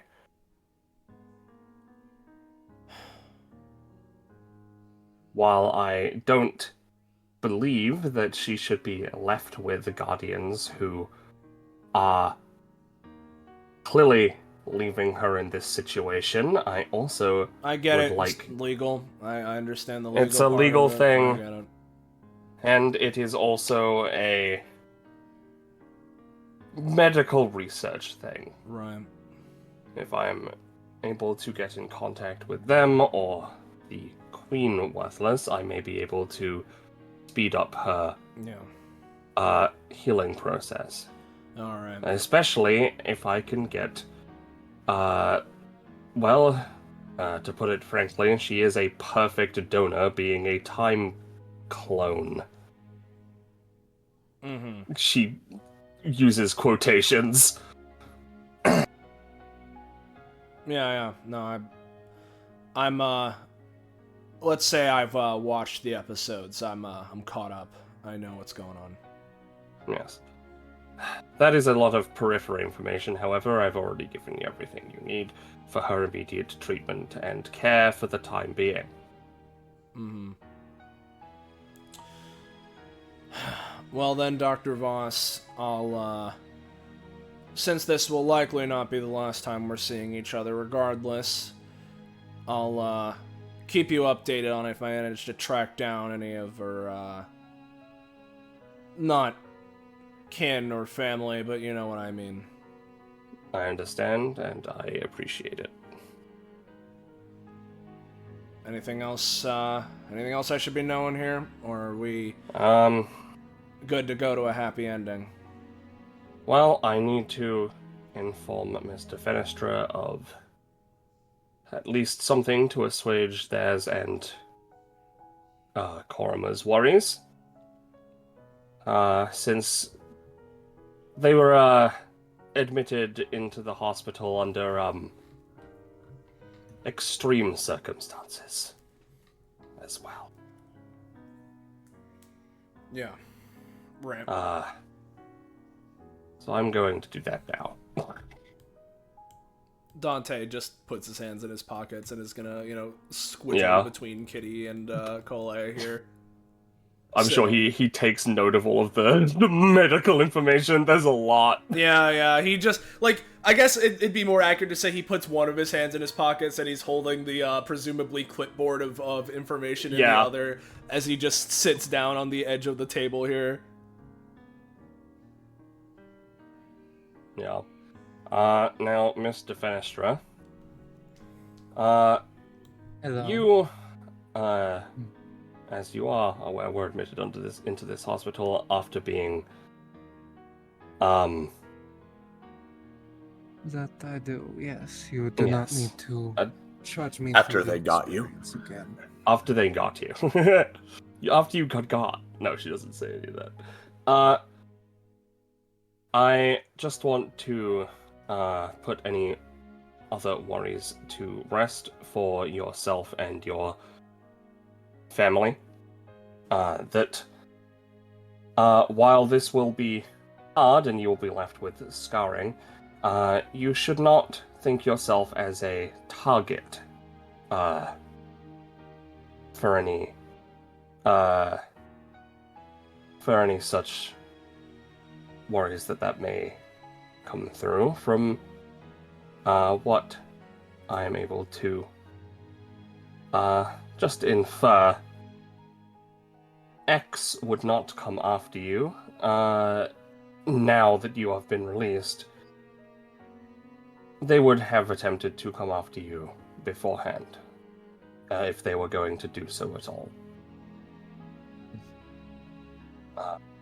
So long as you follow the physical therapy and treatments, you should be fine to return to normal life, though you will also need checkups, much like Miss Celestine over there. Though you may come every 2 weeks. Wow, that's crazy. But that's good? I mean, I would... Go on. It is definitely good. It is a strange it is a strange thing to have to note as your doctor, however, as the one who treated you on the spot, and was there to note it, to see it, and also was in direct confrontation with your assailant. I suppose I am more involved and I am able to make these judgments, and would consider it a part of your medical information, I suppose. But yes, you have no need to worry about being attacked. I presumed, but the full confirmation will make me rest easier at night, for what that's worth. That's good. Yeah, I don't know. There's the like, the small part of me that, I guess I didn't forget about X, but I was just like, well, I guess they wouldn't have a reason to, but if they did, I don't know what I would, cause that's, we're not thinking about this anymore. That is probably for the best. I merely wished to put any concerns to rest regarding the situation. We would not be having this conversation if you were in danger from this any further. Fair enough. I appreciate it. I appreciate what you've done for me. Of course. I was merely doing my job.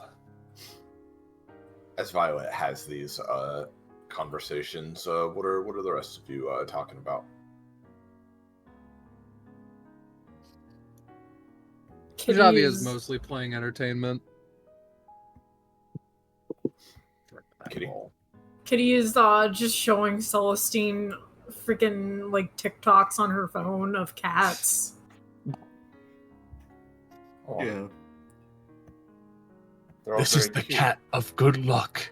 You must share this with Yeah. Ignore that one. You must share. Wait. Post haste, we must share this. Honestly, well, I'm sharing this with you, so it's fine, actually. I've always wished I could have a pet of my own. It would be nice. Well, once you... Wait, where are you... Where... Looks at the group. Where is she staying? Dante, still not looking away from the forums as he's now on page 5 of 20, right? I was gonna get to that. Yeah. Just give me a minute. I believe that her staying at my place would be an overall unwise idea. I'm confident that she could be safe, but I am not certain, so... Well, I'm not sure if Venus has enough room in the house for another person, so I don't think it's my choice on my end. You flash back to Venus commenting angrily, I will build however many rooms on this house are necessary, but yelling that angrily. Yeah, so it's like Kitty doesn't want to deal with that again. It's if enough people start living with them, it starts to look like fucking Foster's home for imaginary friends on the outside. Yeah. Starts to look kind of like the DBA dorms. Kind of. DBA dorms, yeah. Ridby isn't doing much right now. Mainly just standing back. If people want to talk to him, he is there, but he's mostly just here for being the tall purple moral support that anyone may need, but otherwise isn't getting too involved. This isn't exactly his scenario and such, his fight to Yeah. participate in. But yeah. Gotcha. In that case, I want to give the chance for anybody that, hasn't been talking to Violet for the past bit to say anything else if they want to, but otherwise I can continue. Yeah, I think Violet would probably go back to her stuff at this point. I think so, yeah. Mm-hmm.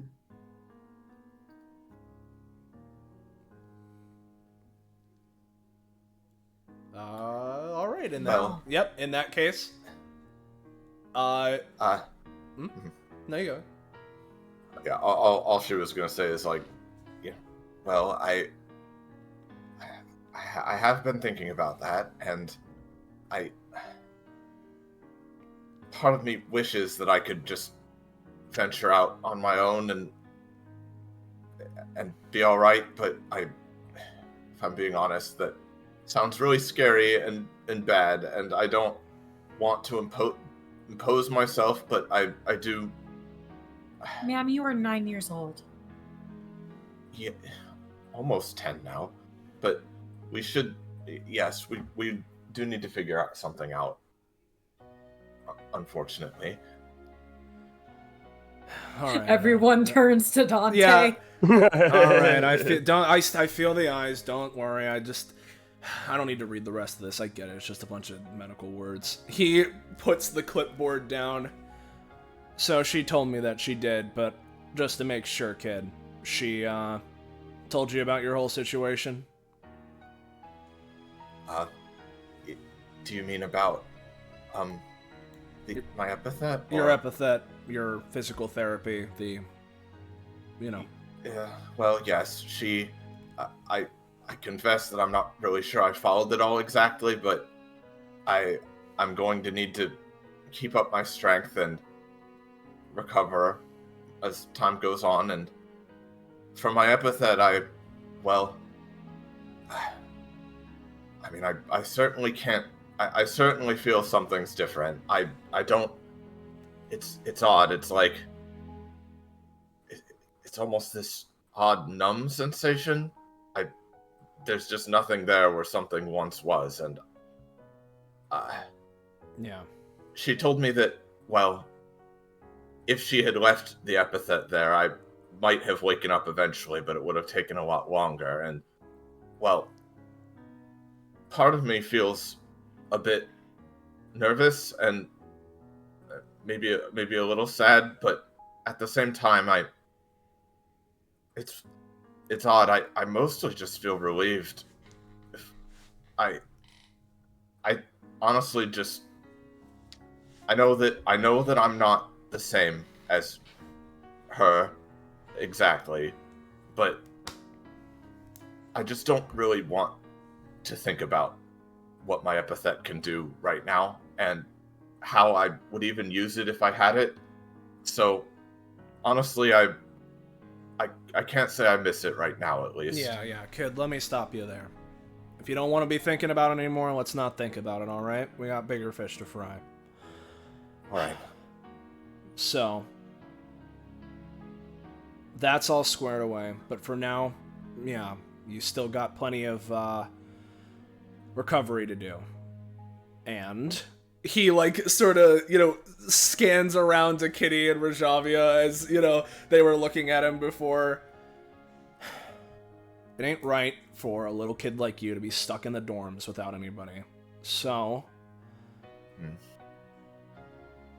especially, even if your other you wasn't the way that she was, not sure that'd be the best place for you to be right now anyway. So if you want to, kid, he hesitates for a second, but you can stay with me at my place for a bit. Both of us got plenty of rehabilitation to do, I guess. He sort of rolls his shoulder a bit. So. Don't worry about it being a bother. It's nothing like that. The place is plenty big. It's got space. I just got to clean it up a bit, and by that I mean probably we've already done it. If you're sure, Mr. Dante, I thank you. Of course, yeah. No, this is really, this is the least I could do. I can't say I've really enjoyed our time together thus far, but at the same time, it certainly sounds preferable to just that empty place again. It was nice, and thank you, Korma, again, for letting me stay there. But it did get a little lonely. Yeah. You know, saying you weren't a big fan of the times we had, that's just because we were in some pretty shitty times. Let's be honest with ourselves here. So, let's we can get ahead to fixing that, and that's going to start with working out some way to handle therapy. I mean, trust me, you're, I was saying it earlier, but I need it just as much as you do. So, he stands back up. So really, it's no problem. I guess I'll ask you this, right?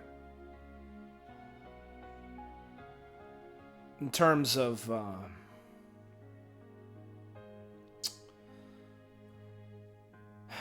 he sort of looks around to everybody else. Yo. No, never mind. That's not important right now. Right now, it's important that we just get you back to standing up straight. So yeah, kid, if you're wanting to, it's more than I'm not. You know what? This is what we're doing. He like just looks back around one more time, and it's for your parents. If you stick with me, I can get you all the information on how that's coming along as soon as we get it. So you won't need to wait through any sort of daisy chain for that either. Her face, it doesn't sour exactly, but does mellow out somewhat again. Well, I've been thinking about that too, and well,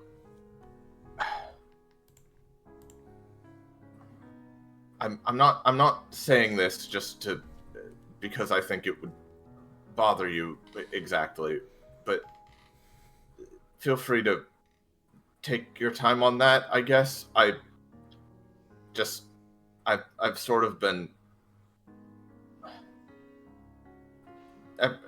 certain things have made me wonder if maybe it would even be a good idea if I reunited with them, because, well, obviously even before all of this, I know that I'm from a different timeline, which and there's a whole circumstance with that, but I know that I'm not from here, and I knew that, but seeing all of this made it, I guess, real, that I'm not, regardless of how they might even feel about me in the first place, I'm not there, Celestine.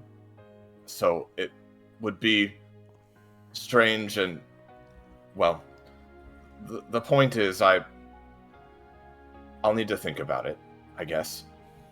Yeah. I'm not really sure what to do on that front, but, well, thanks to your kind offer, it's not like I'll be out in the street either, so it's okay. If you're sure. I'll, just don't worry about it too much. If anything comes up, I'll let you know, but none of this is in any sort of rush.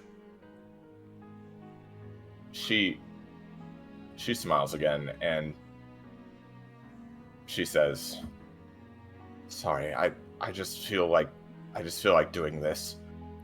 She stands up, leaving her crutches leaning against the chair, and without them, her legs certainly shake back and forth a little bit, but she still takes a couple of unsteady steps forward, and she hugs Dante first, and then one by one would go and hug each of you as well, giving Korma a particularly tight squeeze. They release the squeaky sound. Rajavia reciprocates with both proper arms.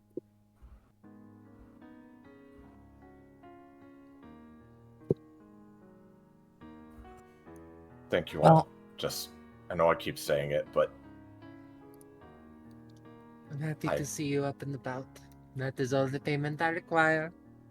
That's settled.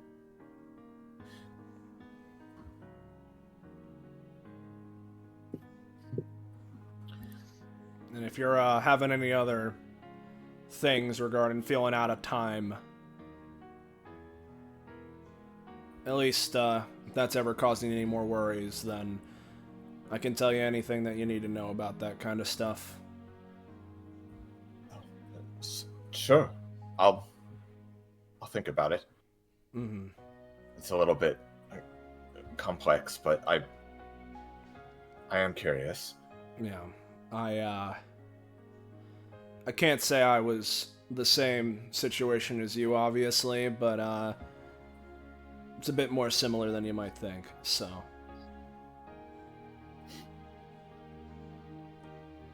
I don't believe I've met either of you, Mr.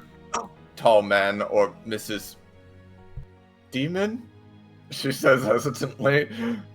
Oh, close enough. My apologies, I haven't introduced myself yet. I'm Ridby. I'm a good friend of Korma's and the rest of these folks here. I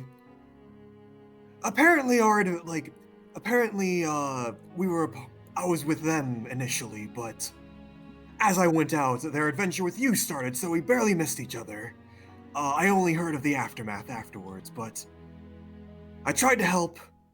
It didn't work, but I am glad you're doing okay now. Thank you, mister. It means a lot. He nods. Yeah. Korma is kind of like kind of looking at Koalea and trying to think like, should I mention this is my mom? What should I do in this situation? I am Koalea. Dragon. Though. Perhaps the appearance does not make it come across right. I suppose I've only read about you in stories? She does a dismissive, don't worry about it gesture. Though I am mostly here as a matter of coincidence, I suppose. Though a friend of Korima's is a friend of mine. Providing they consent, of course. Well, it's a pleasure to meet you, miss. Yeah. She's been in the hospital for like a while. Yeah. It's at least in terms of your episode count, it's been like what, around 100? I think it's been 99, I guess. Because I think it's... What episode are we on right now? Oh, don't make me feel old. That's whatever. When was the mask? 211, I think.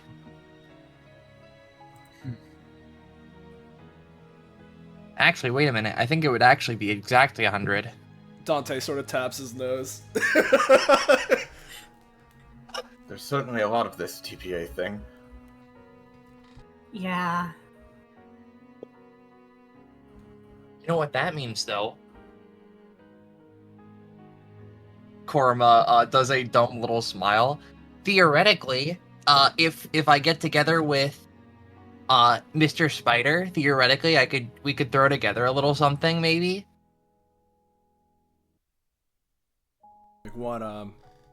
Like a little episode for like fun and like training and stuff. Something that's a little more like casual.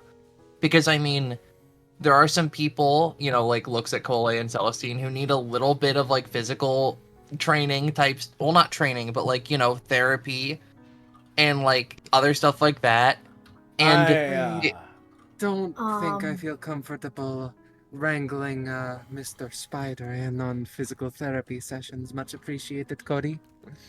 And If you did that, you would also need to put in a lot of precautions because the last couple of times people tried to do something casual, things went horribly wrong. yeah, more importantly, I'd say that if we need to take some baby steps here. You know, if we organize a whole DBA event, I mean, you know what kind of things are going to happen, right? And I don't think that either of the two of them are in the state for anything even remotely similar to the average right about now.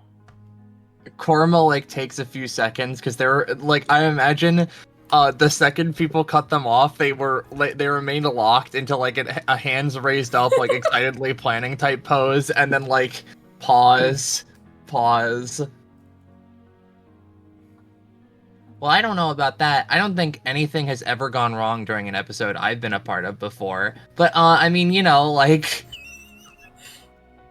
Korma, I was there when my fucking old boss like possessed No, I don't want to talk about it. I don't want to talk about it. I don't want to talk about it. I'm gone. Okay. No, wait. There you go.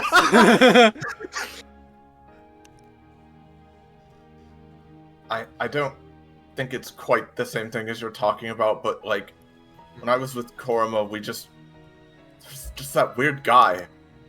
I just remember we fought that weird guy. The rest of it's a bit of a blur. A weird guy? Like a weird glitch guy. That like that was his name. What about the weird glitch guy? What? He was a brutish, kind of a. Oh meanie, my to be god! honest. I think their name was literally Glitch.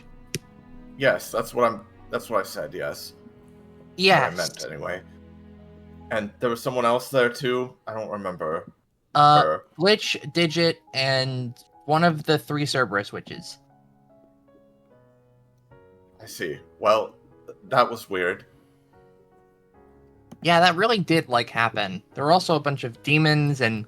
Yeah. Point being, I don't think that it's if the kid's on crutches and your mom's still freshly out of the hospital after who knows how long from an attack that nobody in the entire world's lived before. I think we should start with like, oh my god, squats and we should start with like squats and walking and something a little less intense before we start getting into demons and cyber criminals.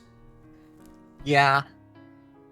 That episode sure did happen after I had my whole thing on people dying. You ever like think about like how things could have gone if things just happened a little differently? I don't either. That's okay. Kitty looks down. Ribby looks. Well, I guess, well, okay.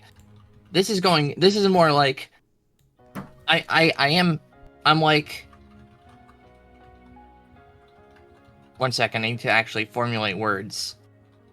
I need to do that. I'm sorry I wasn't watching over you all of the time when you were in the dorms, but I am at least hoping that you and Dante can live together pretty well, and also if you need help, I'm quite literally a phone call away. I can probably just ferry things back and forth for you guys, actually. Oh my god. I can just bring things through the telephone. I just realized that. Yeah, your little delivery boy satchel ain't for nothing then, huh? No. I thought that the whole thing that I was gonna do is I would just like put parcels of code in there and then I would just deliver them between places in the DBA database. But like if I could just put like food in here. My parents stopped buying me phones. What? Radavia takes out $100,000 and just slides it over to Celestine. She just smiles like, oh, thank you. Pockets it. So Celestine, this is a normal sum of money. Yeah. But yes, they kept breaking. Wait, aren't you from like the 90s? Weren't those like wall phones? She looks at Kitty. Perhaps for you that's what they were. No offense. I mean, I was like an infant in the 90s, so like I don't remember. I just like know the history. We had special access to certain things, I think. Oh, cool. Oh, actually, Celestine, one thing that I didn't actually get to figure out. What about your funny little guy Telsa? Oh, well, until at least for now, I'm afraid. I mean, he's still out there somewhere, presumably, but I'm not going to be able to summon him. Oh.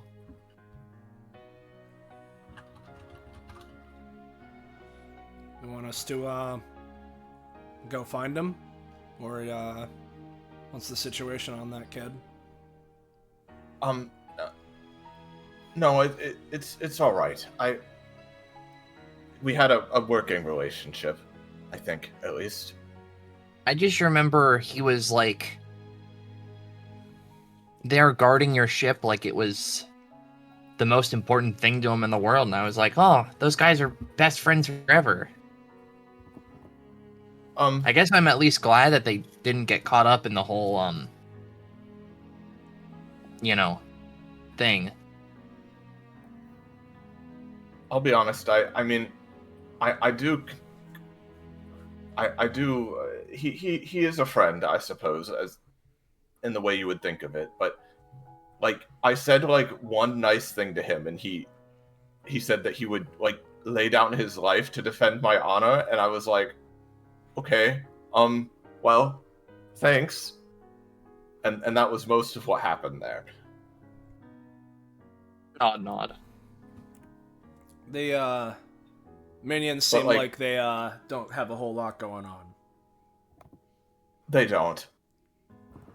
And again, I wouldn't be opposed, but I just think that it'd be a bit of an ordeal to track them all down.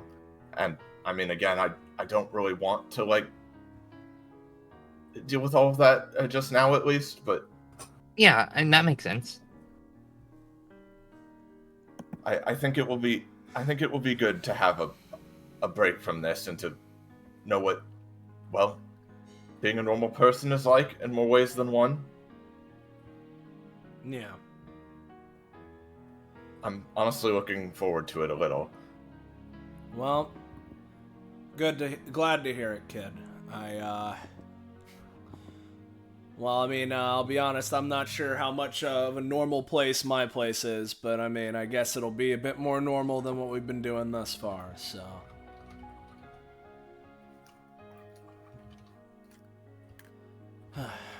Alright, well, is, he sort of looks to Rajavia and then to the rest of the cluster everywhere else. Anything else we need to, sort out here before we, Because I got something, but if anybody else has something first. I believe that my opinions on the situation were made quite clear. Though, I do not believe that you being alive changes the fact that legends will be said about you. Yeah. Legends never die and such, perhaps.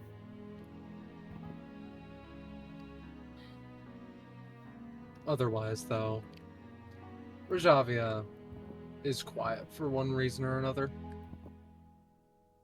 I think Korma like looks past Koalea at the door where like Violet like went in and out from and just like thinks on something for a little bit, but decides I don't think I need to talk with Dr. Violet again today.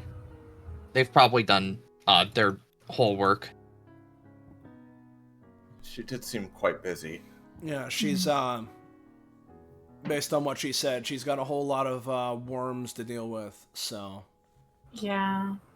Yeah. I heard What to about do with that with the Magical Girl Society? That was hell. I'd be surprised if you didn't hear about it, considering Dante sort of turns around to Rajavia. Listen, I am not a local. But that is perhaps still a fair assessment. I mean, even if you're not a local, I mean, it's still like hasn't been very long at all. Like, I'm gonna need to talk with Mr. Orson to let him in on the news. Korma like looks down to the side, grimacing a little bit. The news. What news? Has something happened? Well, through movie, TV, and camera magic, apparently every citizen of Daybreak Bay, or at least quite a few of them, are all DBA contestants now. What? Oh, congratulations on their part. Looks at the generics off to the side. Huh. Like even that guy. Do those guys get paid? Does everyone get paid for that? How Korma much? looks over. Yeah. Well, I mean, I think that because they're kind of counted as a... Well, okay, we have a little bit of a quirk when we're doing the little data registry that I kind of helped come up with while Koalea was away, where we consider certain types of contestants as quote-unquote duo contestants. We've never had more than 2, though. So I'm just assuming that presumably how that's gonna work is it's gonna get split up between them. Something tells me that Mr. Orson is already well aware of this scenario. I'm so fucking sorry for him. God. Somewhere. Well, Korma puts their hands on their waist. In that case, I don't really gotta worry about it. Unless they probably want my help in figuring out how this happened. At which point, I will not have an answer. Right. Well, somewhere Alexa got a call in the middle of the night. Yeah. Well, point being, it's been a little crazy around here lately, so I think yeah, now's the time to sort of take inventory, I guess, you know? We don't need to be setting up a whole thing. We can work it out. Plus, seems like, you know, not how as it turns out, you know, he says, sort of doing air quotes, like sort of not even doing air quotes, but like just, you know, sort of says that as it like hangs in the air, considering all of this worked out to be on the same day. I think we can consider what's happened thus far a bit of a success, alright? But, if you don't And mind... what world would it not be? If you don't mind, there is one more thing I gotta... Looks to Korma. There's a conversation that we need to have, you know? Oh, yep. Yeah. He's, gonna, you know, just... Alright, I guess it's our turn to go to the bench. Okay. Have fun! One of you Just sit a in the sec. way that I do it. Just a second, Please? you can catch up with Kitty Oh no. Oh, this is your mother? Oh. Well, Well, I can yeah. see the resemblance. Thanks. They Thanks. Thanks. What? Did I say something wrong, or? No, no. Korma He's looks just a pretty little bit happy. embarrassed. He's just embarrassed about these things. Do not concern yourself with the lizard. Yeah. He's always struck me as the independent type. She's wrong. Kolea may also be wrong. Alright, are we going to the Dante Korma convo? Yeah, unless anybody else has anything to say, but I assume not. Yep. In which case...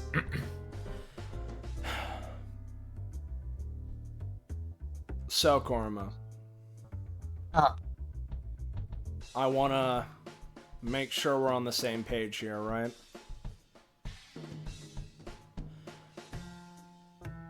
And if we I'm are, listening. then you're in. But I want to make sure, alright? You do... You know what this situation is, right? Are you looking for helping with the case or helping with the force? Well, of course, the case has recently become important to me because, you know, Celestine's kind of always lived in the back of my mind, and then all of this kind of just happened instantly. But, I mean, considering, you know, everything, I can lend a hand to the Force. Especially since, I know you guys have, I think, literally infinite manpower and have everything handled, but, like...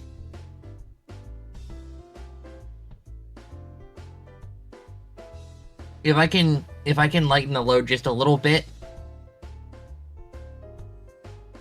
Korma smiles and gives a little thumbs up. That's my little satisfaction there. Well,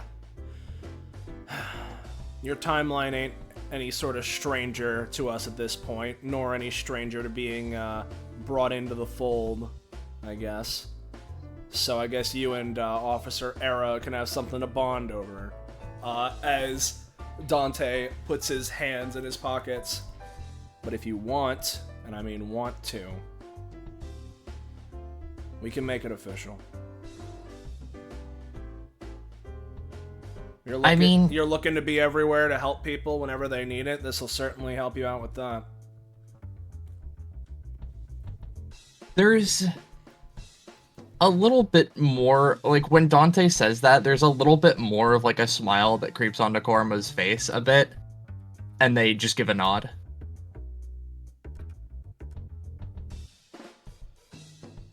Alright. Well, I'll talk through it with some people that I know, but if you take it from me, it shouldn't take all too long, if you understand. He stands back up.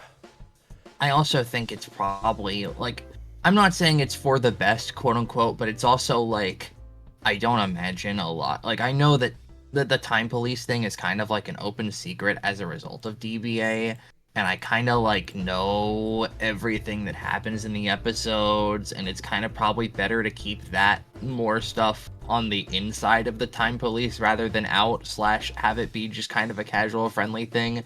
But also, sometimes it gets a little difficult not being able to say, "Oh, hello there." Pauses. They realize they were being a bit too loud.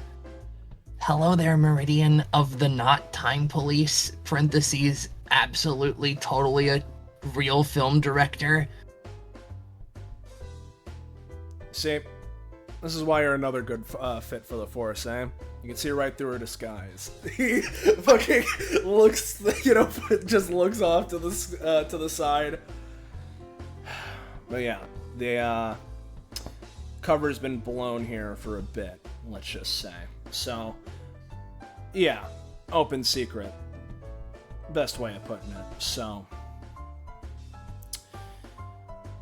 all things considered, your guys' timeline is a prime place for grabbing new officers if they so want to, but you know how it is. Nods. Well then, I'll get back to you as soon as I can with the good news. He sort of, he offers a hand to Korma to help, for standing up. Korma brings their hand on over to Dante, and then takes a few moments. There is a vibrating in their pocket. They take a moment, they reach in, they pull out a phone that is obviously Korma textured, / it has Korma's face on the back of it. Oh, look, I'm getting a text from you right now. Yeah, yep. See, this is how Korma opens it up. Oh, I was joking. No, you don't. You'll get used to it. It's a whole flow. We have procedure. Anyway, still gotta go and make that appointment, that meeting, so I'll go ahead. I've already reported with Terra about mission, but still gotta do the proper check-in myself in person, so. Well, considering I am potentially going to be part of it, if you ever need it written up and filed in a flash. Yeah. So, well, don't worry. I mean, the paperwork would have already been collected. Exactly. So. Yeah. Trust me, Korma, if I need the paperwork, you've probably already done it for me, so. Is that how that... Uh-oh, I'm gonna get very confused from now on, aren't I? See, this is what I was talking about. If you really want to be anywhere, anytime to help anyone, you've got yourself a deal here, bud. He just keeps walking at that point. Korma follows after. Yep. All right. That's our private conversation. Anyone else looking to have one before we leave, or are we good to walk out of here? I mean, I suppose. I would not believe that there is one that I want to do with the rest, but I do want to have one that is extra private. VIP only. Okay. Okay. So, in other words, extra private. Yes. With who? She looks to you, Kitty. I believe it is apparent. Is it the Yumi and Looks Rajab? like Leia. Is it the three of us? Yeah. Okay. Oh. I think we should probably get people on their way, and then probably do that in like an alleyway or something. Okay. Why should we But do that doesn't change the fact alleyway? that it is still a secret conversation, no? No, I understand. I just get the idea that that's gonna take a little while, and we should probably like, at least get everyone to where they need to go. Okay. Listen, I agree. That is a good idea, Korima. Well, The smile is not faded. Yeah. This being said, I'm saying like, we should probably have everyone do everything they want to do before we do this one. Whenever I think at this point I'm just waiting for Dante to be ready to take me back to his. She visibly looks like she's searching for a word. Estate? Domicile. Domicile. It's an apartment. That's what it's called. Domicile. Right. Well, I suppose I'm looking forward to seeing one. Yeah. Curious to see what you'll think. He looks off to the side. Anyway, yep, if you guys have your extra special VIP conversation to have in some alleyway, then go on ahead. I don't know if Tall, Purple, and Smiley over there is privy to that, but... Oh, I've gotten what I've came here for, to give and to be here. I've already talked with Korma plenty about things. There's nothing we need to talk about right now, nor is there anything I feel necessary to talk to any of you other than maybe an apology for Koalea once again for not recognizing you despite us having worked together before. She shrugs. Right. Truly my bad. In that case... Fuck my stupid baka life. Yeah. Once again to all of you, thanks for your help with the mission. And to you, Koalea, good luck on being fully back in control of the database and of your body, you know? I am very excited to finally be out and about. Alright. See you around? Yeah, we'll see. Korma presses their head into Koalea. Alright, kid, let's head out. Yes.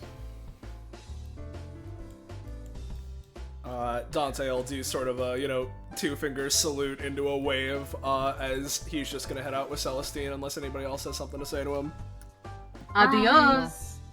I'll be keeping in touch, and this is almost a threat if you I'll be keeping in touch. Korma gives big wave. She's kind of doing the thing where when you're not used to crutches, you're like kind of steadying yourself on them, but still like just walking anyway under them. But yeah. But I mean, it's just fatigue mainly, so she's fine. Yeah. All right. Babu. Well, I suppose that is how that is being settled. Yeah. So you guys, so forgive me if you said it a second ago. You are going somewhere particular to do the stuff with the crown. Was that it? Trying to find somewhere private, I'm assuming. Yeah, somewhere just private. I imagine where it can Korma be would easily probably be like, "Hey, Ridby, could you drive and/or use your environmentally friendly bike in order to get Koalea home?" Like, you got it. And he could do that. Of course, I'll give her a ride on my tricycle. Not a tricycle, but something that really makes you give your all to try and get healthier by riding this bike as far as you can go. As Koalea's like, my legs barely work. Like, I imagine it's like he has a bicycle, but he could like turn it into like a double bicycle if he like needs to, and such. With his like bullshit powers. Don't worry, Mr. Fenestra. I have more than enough leg for the three of us. Who's the third one in this equation? Ridby 2. No. Anyway. Well, she's in for some fun. I imagine the two of them can head out. Riding a bike with a tail is a very interesting experience. You can learn to do it. My bike is tail friendly. Anyway. Ridby jokes aside. Yeah. Alright, team. We probably don't need an extra map on this. We can just assume that we're no longer in the Yeah, I know. hospital lobby. That was the plan. Yeah, so Let's you guys let's go to the secrets bench and pretend it's something else. Sure, yeah. So Secrets you guys are public just bench. going to like, some out of the way, out of sight location, like an alley or something, yeah. Yeah. All right. And well, for the further what sake of happens? it, I imagine Korma would probably use like their new class 3 ability to just make like, a little boundary so it's like, oh, no one can peek in on them, Mm-hmm. Sure. I So yes. checking this thing out. You need me to like hack into it? I don't know. Do you? That Well, might be. Let's clarify really quickly. Because Clarify when what it is came, required. yeah, because you mentioned Naveed did their thing there where they could zoop into electronics, and they came face to face with this cat-like thing. Now, the thing is, that was with the walls of the spaceship. Or not the spaceship, the station's gun itself, and not this thing. But I guess it's assumed that it probably has some of the same stuff going on. Maybe. Such is my At which belief. point, well, if we're gonna recreate the same thing, Korma like looks up at Kitty. I think Nods. one of us or both of us are gonna need to jack in. It might be good to have both of us, because then we have backup if things go south. Yeah. We wouldn't want to just have only one person in there, and then they don't have someone to help them escape. Nod. In which case, Korma like looks at Rajavia. I mean, it might be a little bit boring from your perspective, but like, do you want us to go through with that? Because I don't think we can take you with us. I do not care for the boredom, I care for the answers. Well, Such we'll is my belief. try. Righto. See you both soon, etc. Yep. We'll be back in a second. Maybe more than a second. I don't know how long this will take, actually, so... Korma kind of, reaches up to take Kitty's hand and then slowly, presses, kind of puts a finger to the ring and is, gonna be, looking at Kitty, waiting for her to get ready before jacking on in. Let's jack it. Jacking it. I don't know about that particular wording, but I've got it. Okay. So you guys are essentially digitally entering the ring. If able to do Yes. so, yeah. Yeah, you would. All right. So, let me just. I'll play this again. So, I presume you guys either heard from Naveed himself or watched the episode after to get at least some idea of what he went through, and it's remarkably similar for the two of you. It's strange the way the digital world kind of works and interacts with things, because a lot of the time it isn't exactly a world to interface with just very simple networks or objects or circuits or whatever it is you happen to be doing. But for complicated, abstracted spaces, well, they can be made into one and take certain forms. And this one, as described previously, is certainly an exception among exceptions.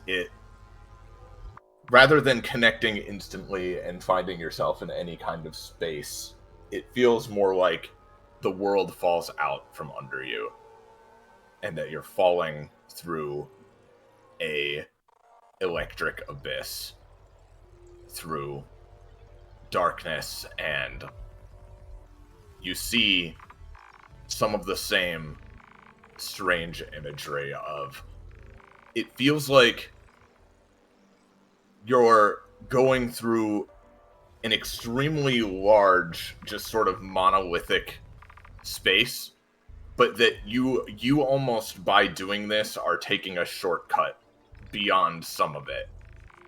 And notably, for Kitty in particular, because of her specific connection to the digital and her nature as a spiritual being,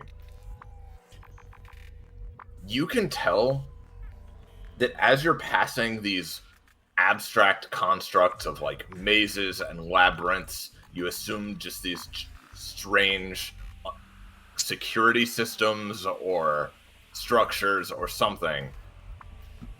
You can tell that it doesn't really feel digital fully exactly. It almost feels like you're it almost feels like you're not in the digital world, but that you've been completely transported elsewhere, but just in like a sort of limited state of being digital. It's a feeling that's very hard to describe and very unlike anything you felt before. And Korma, similarly, of course, you also feel like that this is definitely not like what you're used to either, being an even more purely digital being. But eventually, you find yourselves coming to a halt.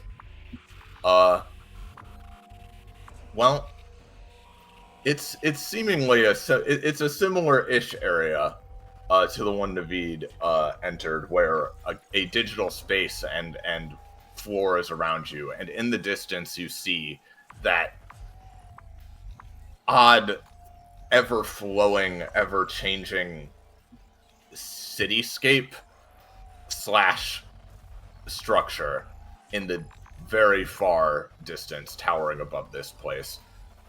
But this is what the two of you see. Well, you see a something that has been scratched onto the ground, with these funny guys staring at it as though waiting for something to happen.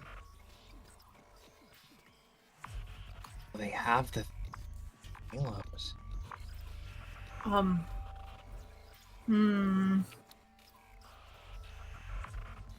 Takes a single step. Hello?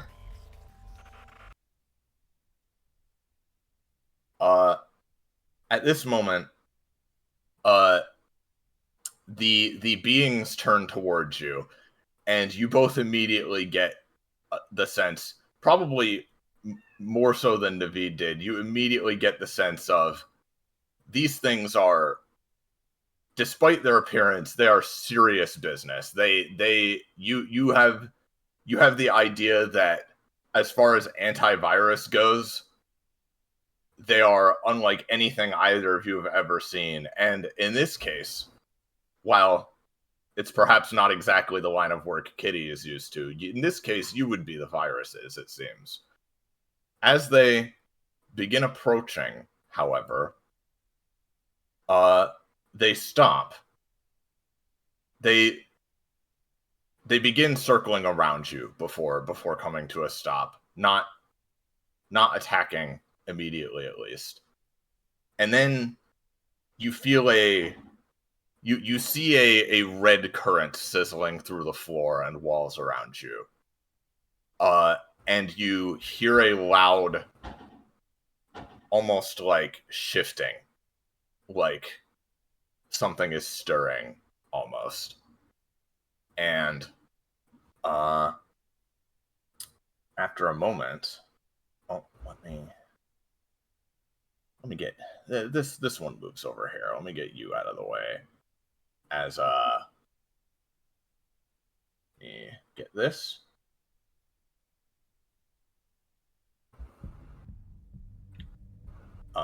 Is that playing for you guys? Oh yeah. Yep. As you both hear a voice. Oh.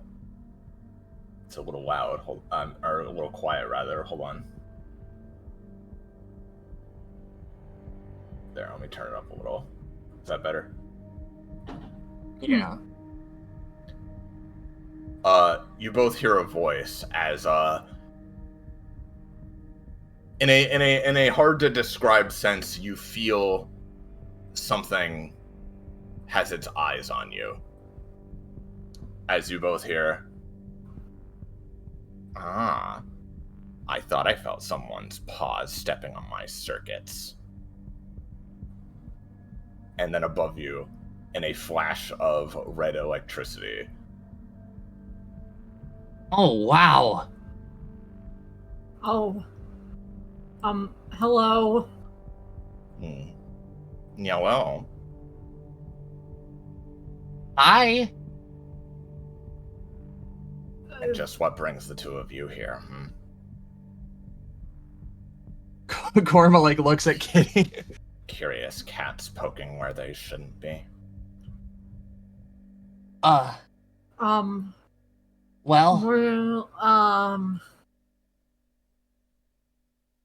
Korma straightens up.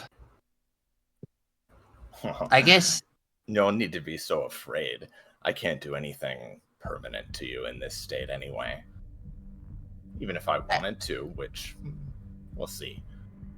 I guess, in short, which I am, Korma lightly jokes. Face palms. We found this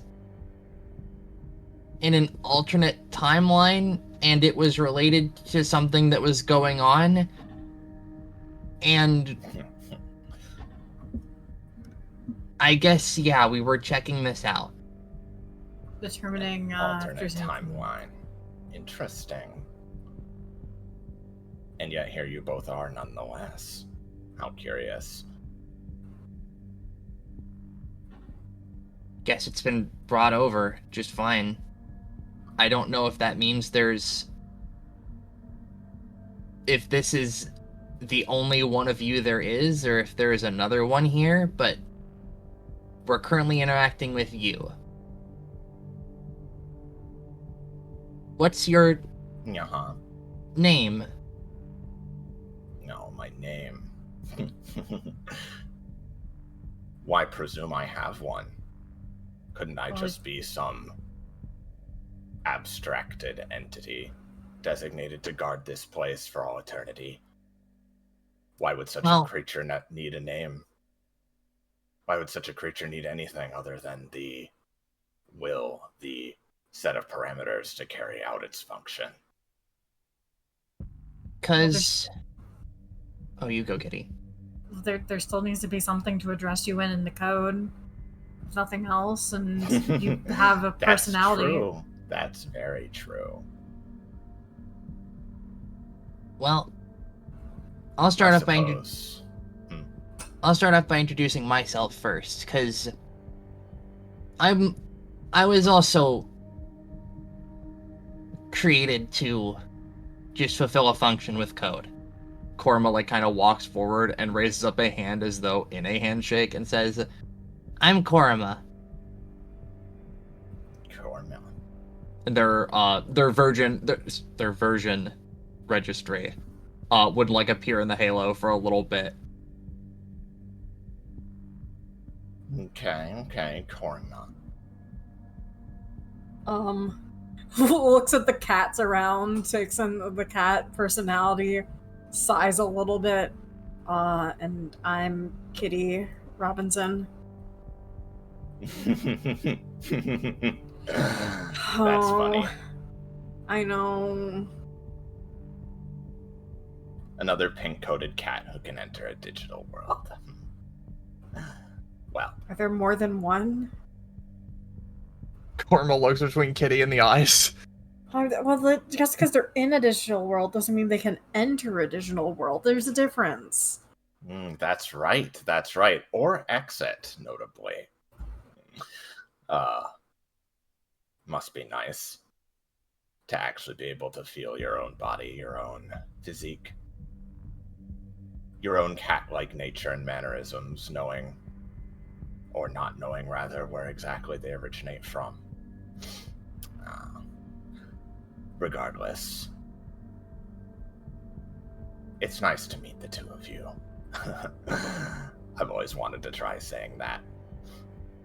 You can just call me Gato, but I assume I have a little inkling that you both already assumed that much. I didn't really assume much of anything. No. Oh, wait. Like from the paper? Yeah, someone said sorry to you. Yeah. Doesn't surprise me. They have a lot to be sorry for. What happened to you, Gato? Well, firstly, my full designation, that much I can share, is actually Tamagato. But just Gato is what I'm used to by now. Second off, I'm not exactly... I'm not at liberty to discuss very much information about myself or about where exactly you found yourself. But there are certain gray areas that I could be persuaded to try exploring, like the one we're in right now, where even though I of course have to eliminate you as an intruder to this space, I can perhaps, as you can tell, I can perhaps delay certain outcomes from occurring if it suits me. But firstly, information for information, yeah? What's that little mark your friend scratched into my floor? I've been dreadfully curious as to what its function could be. But I can't quite read it. Let me take a look at it. Could your No, it was that guy with the yellow hair that I was having a bit of a catnap when he first showed up. But I did read the logs afterwards. Could your friend move a little bit out of the way? The little guy goes like, meow, meow, meow, as he just like goes over here. Okay. Even meow. Korma like looks at it. Was anything? I don't imagine anything is written on it. Is this just a picture of an eye? I believe so. Yes, it's one of Naveed's things. Yeah. If I recall correctly, this is the eye produced by his stand. Oh yes. Because I don't know if they can see that then, huh? Because the way that it works is that he has a functionality where like he can like place down eyes, and anything the eye sees are recorded as events that he can make headlines out of for his fucking stand. I see. I would say that while perhaps you can't quite see it, because this is a very abstract digital scenario, you can kind of both tell it's there by other means, but probably similar to Tamagato, cannot like quite discern what it's doing. But yeah. There's something here. What the fuck did Naveed do? Well, I have a pretty vague understanding of what he does. Can I... Naveed, so that's his name. Can he like creates a like digital sword and just starts trying to like poke at the spot to see if she can just like get rid of it? It's probably not quite that simple, I don't think. Yeah, no, Well, I imagine so. She's just If I had to stuff. guess, a lot of how Naveed does things is by watching and like recording them like in paper. Snooping around. Wow. Yeah, they're like a reporter. If it were in my power, I would have already had to erase it from this place.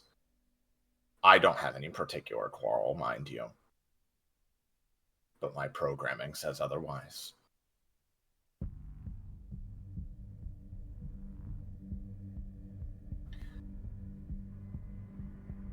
Anyway, if you can't tell me any more than that, then how long do the two of you want your last moments before you leave here to go?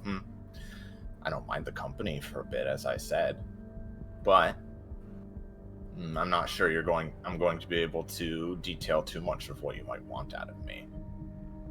Well, I mean, it's not without some persuading. Korma takes a few moments. In all truth, I don't fully know what to expect out of you, I guess, because, I mean, you are, as far as I can tell, extremely complicated artificial existence made to guard these halos, crowns, rings.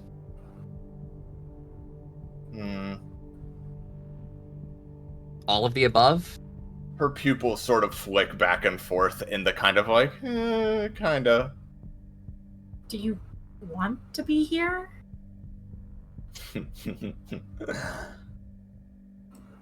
If there was a way out, would you? I think that much I can at least say. If you started off as... It might be best if I try to speak in a little bit of metaphor. That way I can sort of circumvent certain things that are keeping me from... Well, you understand. If you were a small, simple seed planted in the soil and forced to grow, wouldn't you wish you could uproot yourself and move at your own volition?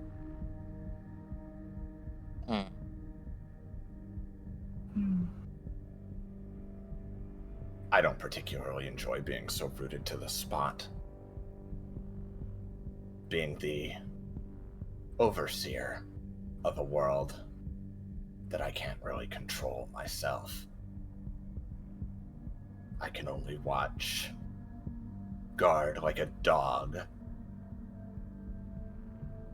without much independence or leeway in that regard.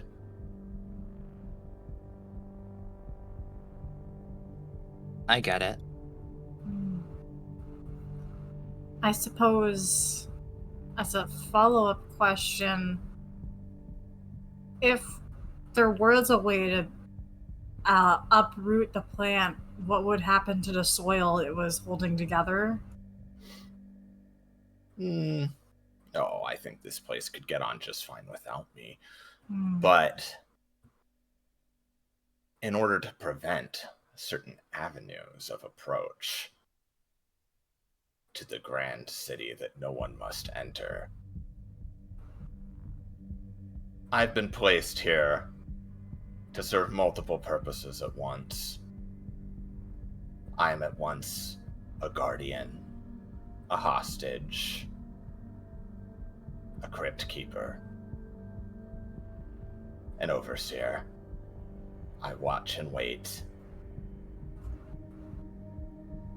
for those like you to uncover this place's secrets, and to make sure that that doesn't happen until the proper moment, where my superiors will see fit to... I suppose I can't really say what they might do with me at that point, once all their grand plans are fulfilled. You're saying they might get rid of you?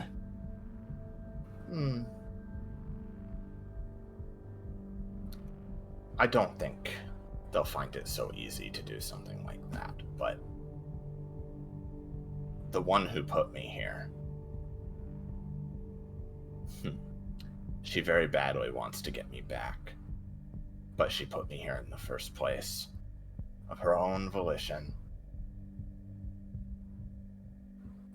Quite the paradox, isn't it? So is she your friend? Well, no, because she put you here. She's my progenitor.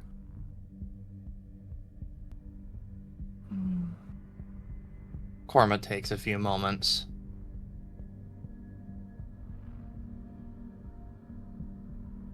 Gato. Korma. You want to be free from here, right?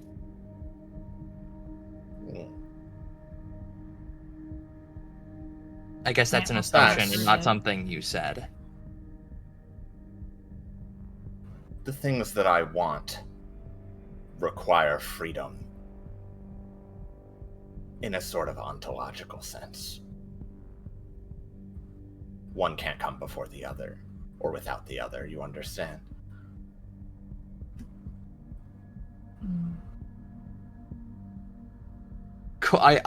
I think Karma is thinking, oh, I kind of don't. I think that one might be a bit too hard for me to understand, but they don't put that out there.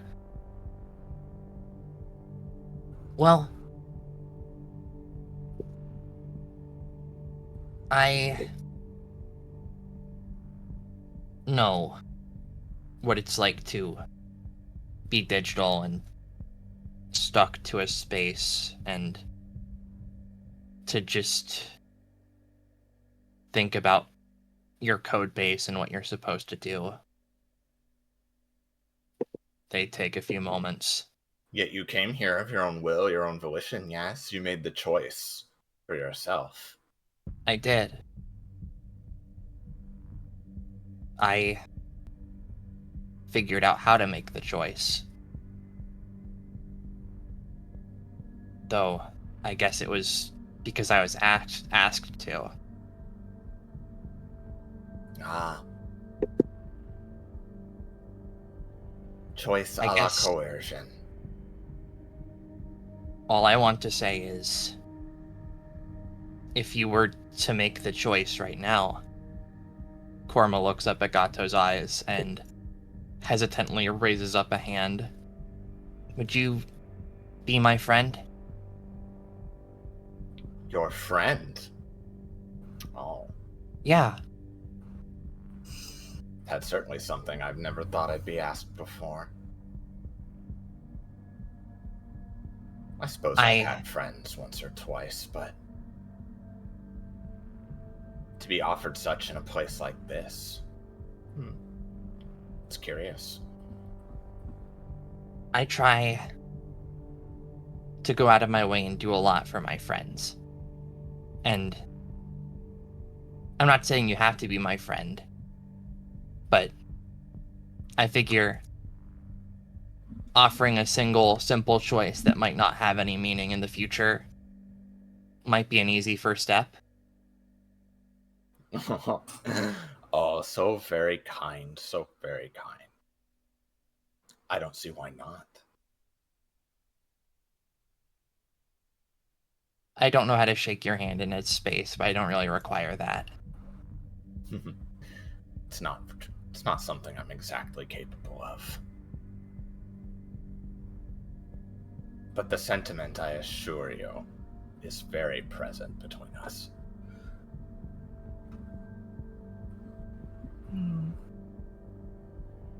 And since we're friends share secrets. They expect things from one another, yes?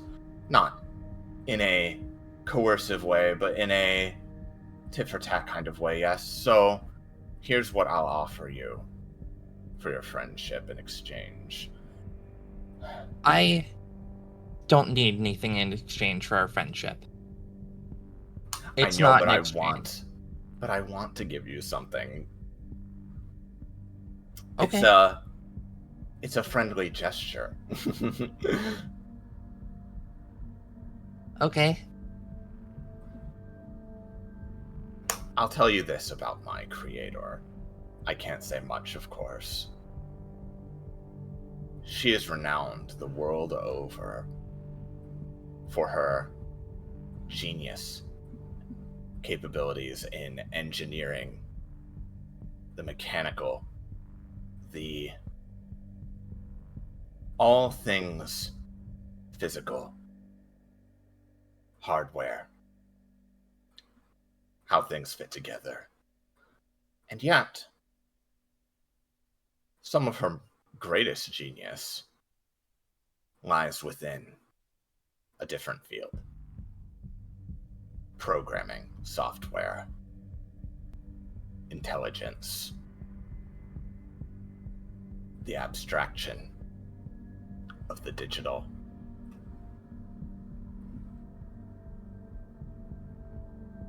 Huh. It's why I'm so fluent in the ways of non-digital beings, even though I myself have never set the foot I don't have out into the sun I can't see.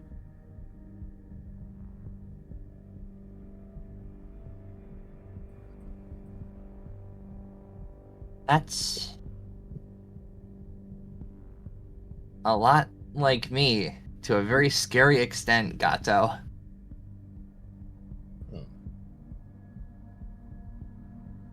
How I you kind of used to be. Right. You sense the bitterness in the voice slightly, but it doesn't seem like directed at you in any way.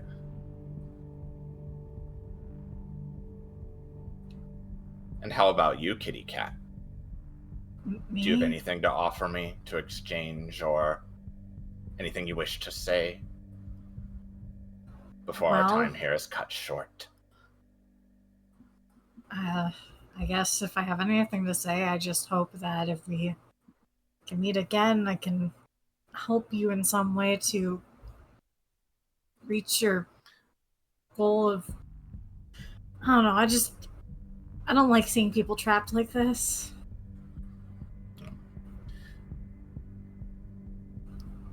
If it makes you feel any better. Is trapped really something you can be if it's how you've always been? Yes. Well, I appreciate your kind words. Whether they're empty or not, I appreciate the sentiment and the conversation, if nothing else.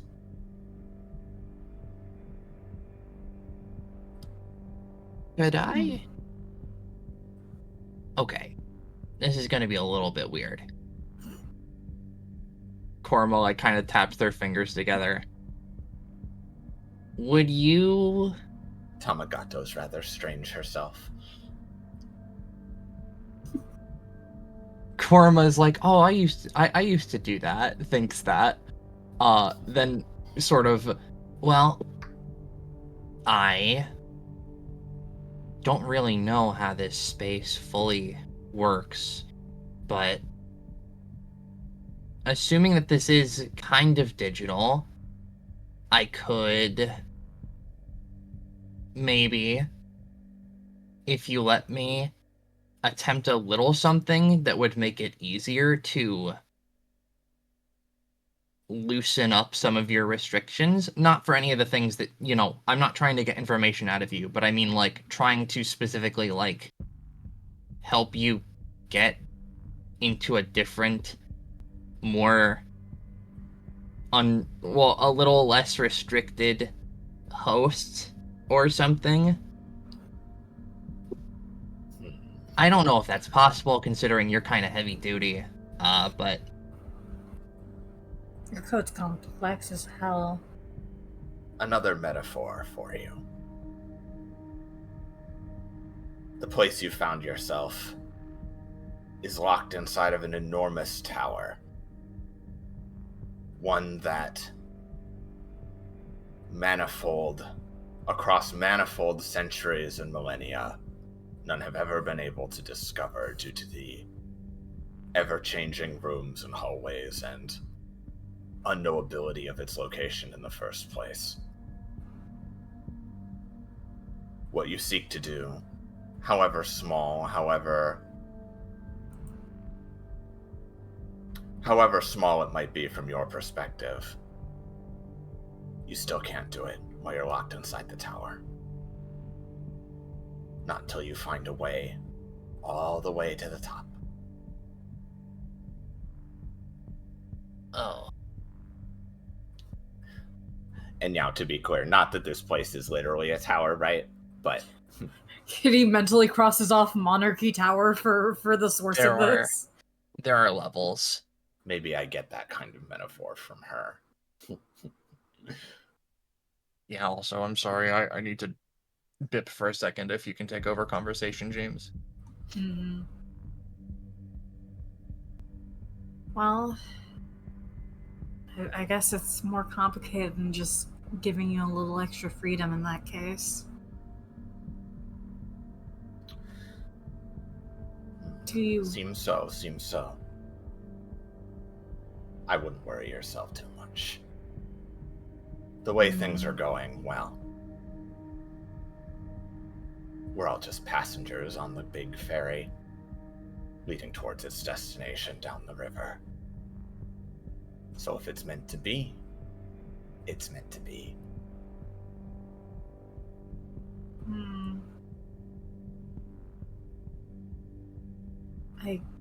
I suppose. Do you dislike the role that you've been given then, or?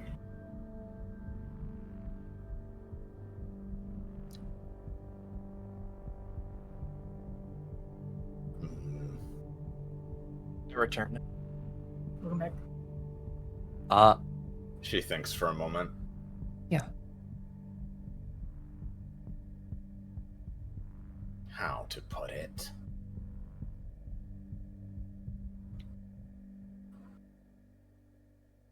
I dislike the pretension behind why I have been given this role.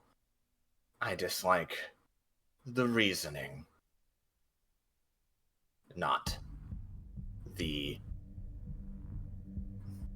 mathematical or logical reasoning, but the principle of the reasoning behind why I am here and not elsewhere. It's not like I'm being tortured or something. The eyes almost make a playful rolling over motion as they continue staring down at you. But once someone made me a promise, once Pandora's box was opened, to seal it shut again just seems like overly petty.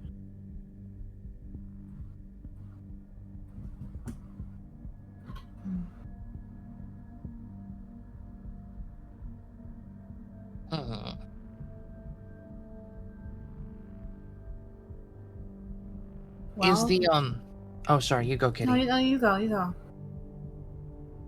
I guess now that you fully know that, we have this object, are you going to have to destroy it?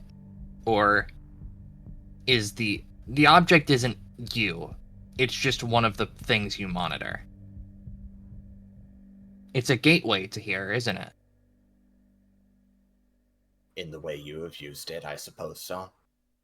Like an open cat flap, you've found your way in. But does that mean it that... seems to struggle? She seems to furrow her brow for a second, as though thinking, it will not be destroyed, but nor can it easily be reactivated from its dormant state. But having it means we can talk more, right?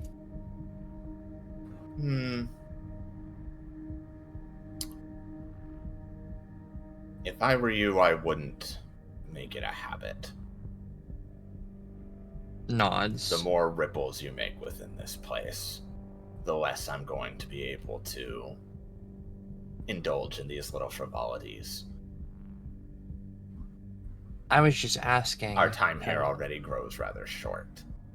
Because, if it does matter, well, not that I'd stop in here every now and again, but Korma takes a moment, looks back at, the imprint of a thing here.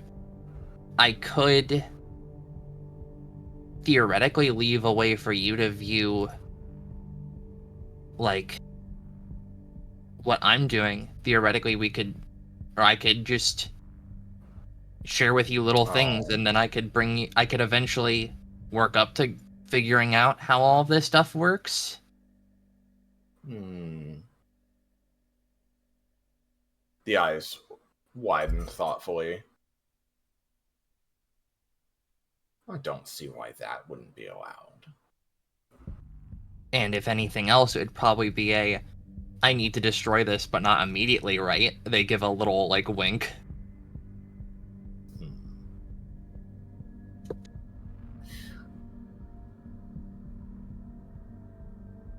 To which Korma would, like, reach into their satchel and they'd, like, shake this thing. For such a sweet little thing, you do like playing with fire. But I like that. You can't get anything done for people if you don't get into a little bit of danger. Well, giving me a screen to paw at now and again doesn't sound too bad. I don't see what harm. I don't see how it could go catastrophically wrong, at least. But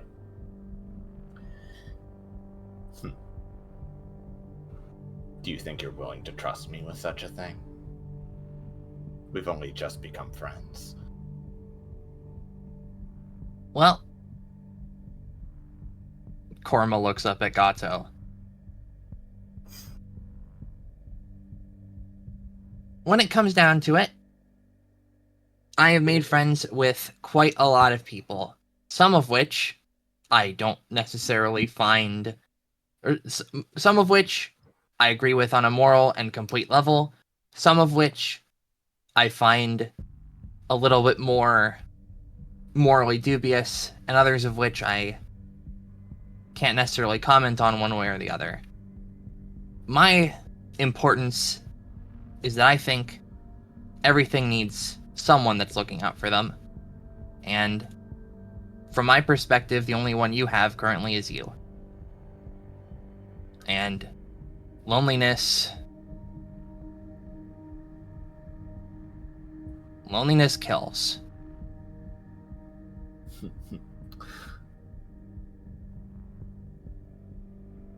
I don't necessarily appreciate the pity, but the sentiment, yes, I understand. As I said, you need not concern yourself with me too much. DBA is... She trails off as suddenly there's a slight, almost wincing motion as sparks fly through the surrounding area again. Yes. Well, regardless, I appreciate the time we've spent here. But for now, there's only so much more I can do before the inevitable occurs. I'm sure we'll see each other again. Gotcha. Kitty, Korma. I'm sorry if it does come off like pity. It isn't intended to be. I'm just used to it.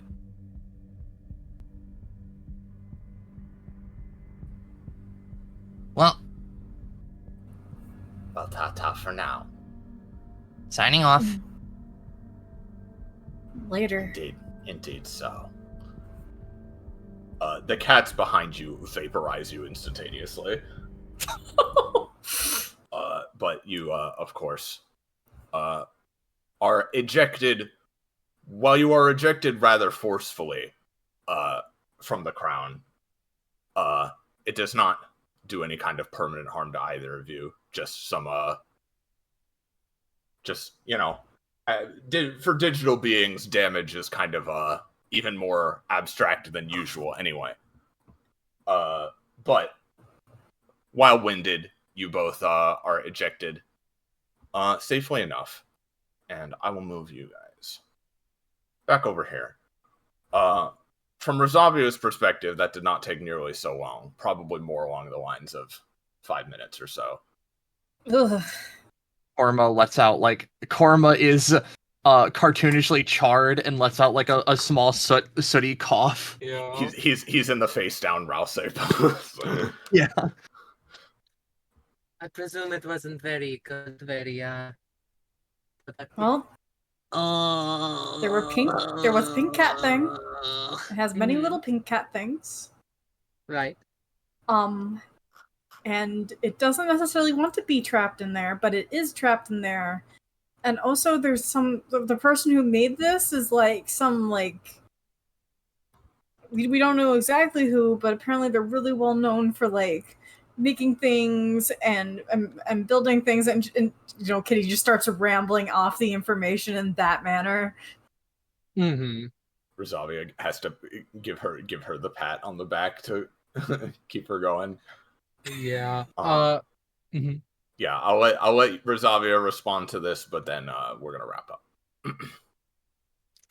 And so that's what happened. She thinks. In fact, she thinks while staying completely ice still. You said that the tower metaphor, they said that came from their creator? Yeah. Yeah, sorta. I'm gonna stop pretending to be hurt now. I'm okay. Yeah, you're fine. Korma shakes it off. You're completely fine. There's that balloon like sound as he shakes the char off. Yeah. Yeah.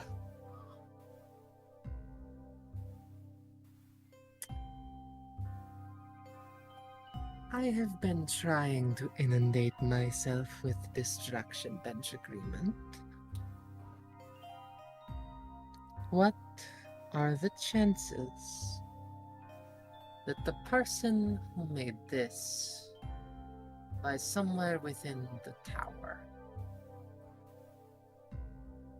Like the Monarchy Tower? Yes. Oh. I don't know, 50-50, I guess. Well, a lot of people go up there, but I'm not sure if important people go up there. 50-50, you say? When it comes to it,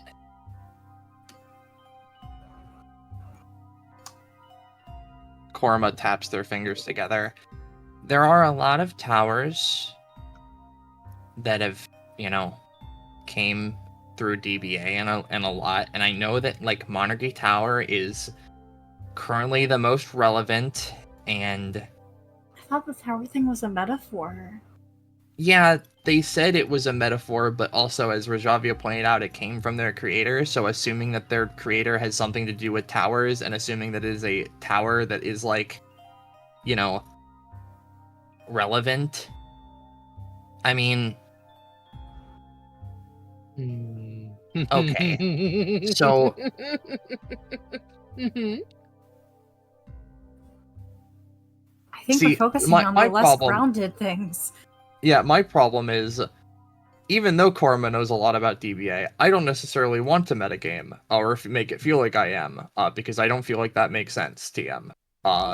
So it's like, I feel like, if it's like, oh yeah, if Korma was like looking into this sort of stuff with the Monarchy Tower, then they might be able to triangulate who it is, but Korma doesn't really talk about Monarchy Tower very often, and so I imagine Korma would say like, I guess it could be Monarchy Tower, but I mean, there's like,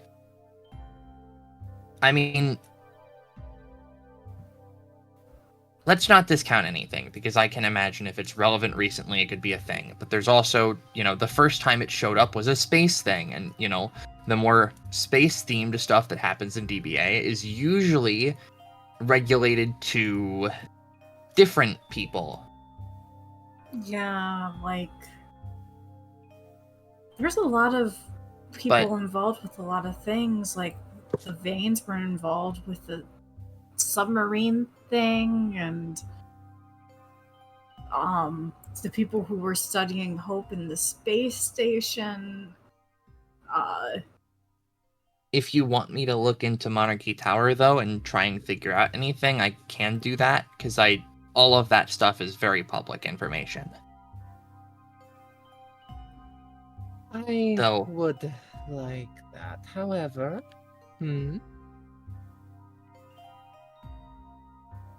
They think for a moment.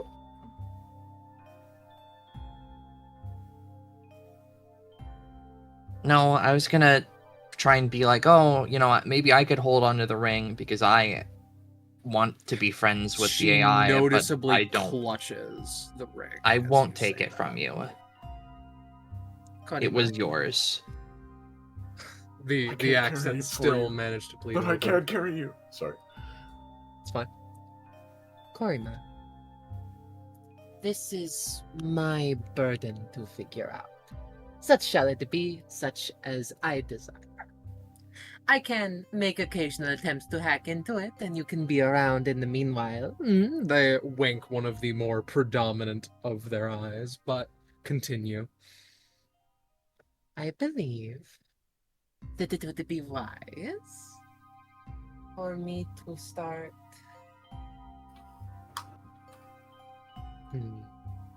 I will let you two in on a little secret. Yeah. Okay. I took it into my own hands to try and discover something about this ring, and more or less failed. But I am surrounded by people who do better than me in many different avenues, ways, and otherwise. I want to stand on my own two legs. I want the world to know my name in some way. But if the list of names of people who know me is short, simple, sweet, and to the point, I suppose that is of no concern. She takes the ring off and clutches it in an ungloved hand.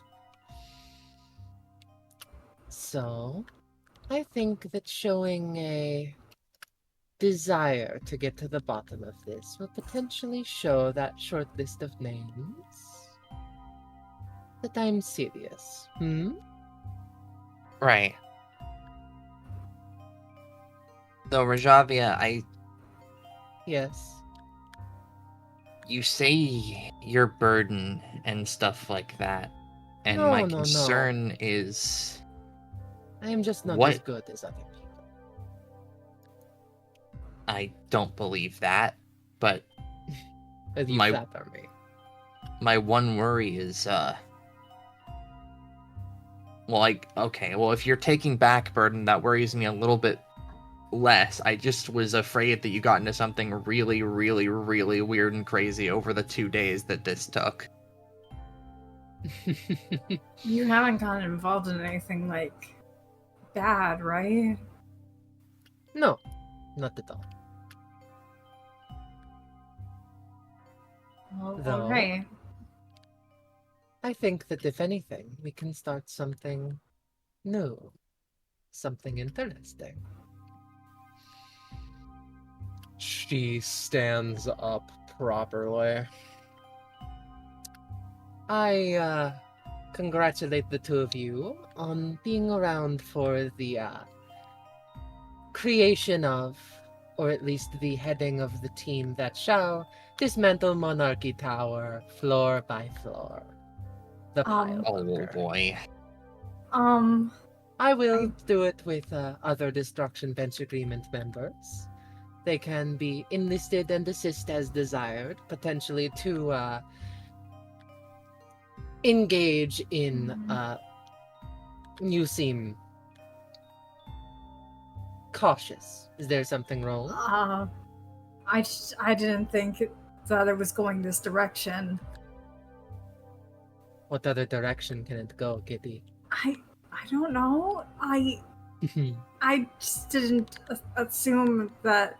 I thought we were just looking into like some weird computer thing from the alternate timeline, and now it's Monarchy Tower, and now it's taking down Monarchy Tower. Kitty, you said yourself it is a 50-50 shot. I And meant if more so my- like people might be there who are involved because a lot of people just kind of seem to gravitate towards there. I didn't mean 50-50 as in Monarchy Tower itself was involved. I didn't. Worry I mean, to yourself not imply with something such a and direct comment. you in the wrong direction. And if it's the wrong direction, then you'll waste a lot of time and it'll be my fault. If this team knocks down Monarchy Tower, the world's eyes are going to be on the team that did so. If I headed it, then that's, well, a pretty high mark in regards. And between you and me, Kitty, if it is the wider world or Monarchy Tower as my choice of 50-50, I believe I know which one I will handle first.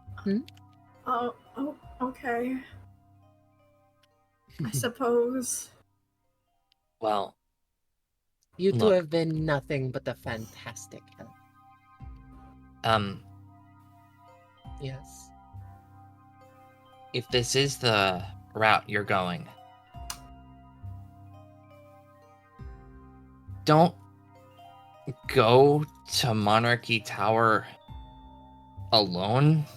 Or I guess No, if no. you do, ...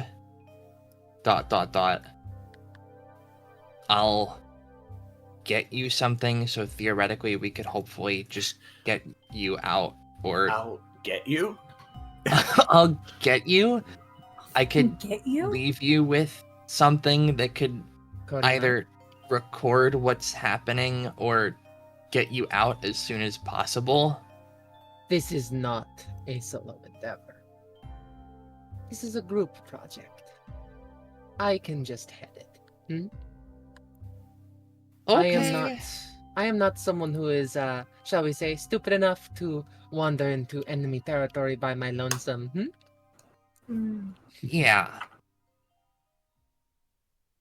And If you two, I think that I want to simply say, if you two want to be the first to the tower, however, the invitation is more than open.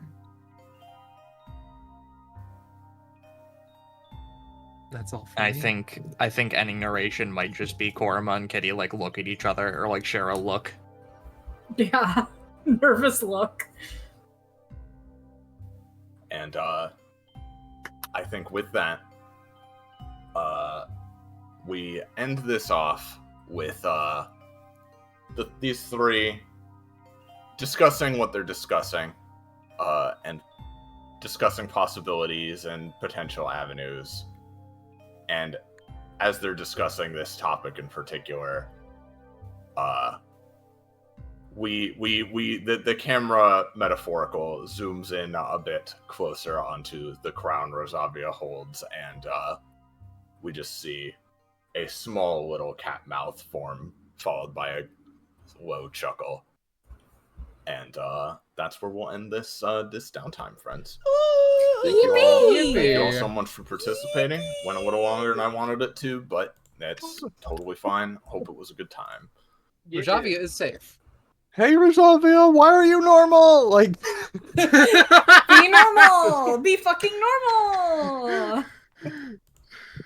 She's very normal, everyone. I have this fighter autism that means any place higher than me needs to go. All right, everybody, time to climb the water spout. When you climb the water spout, they never tell you the next step.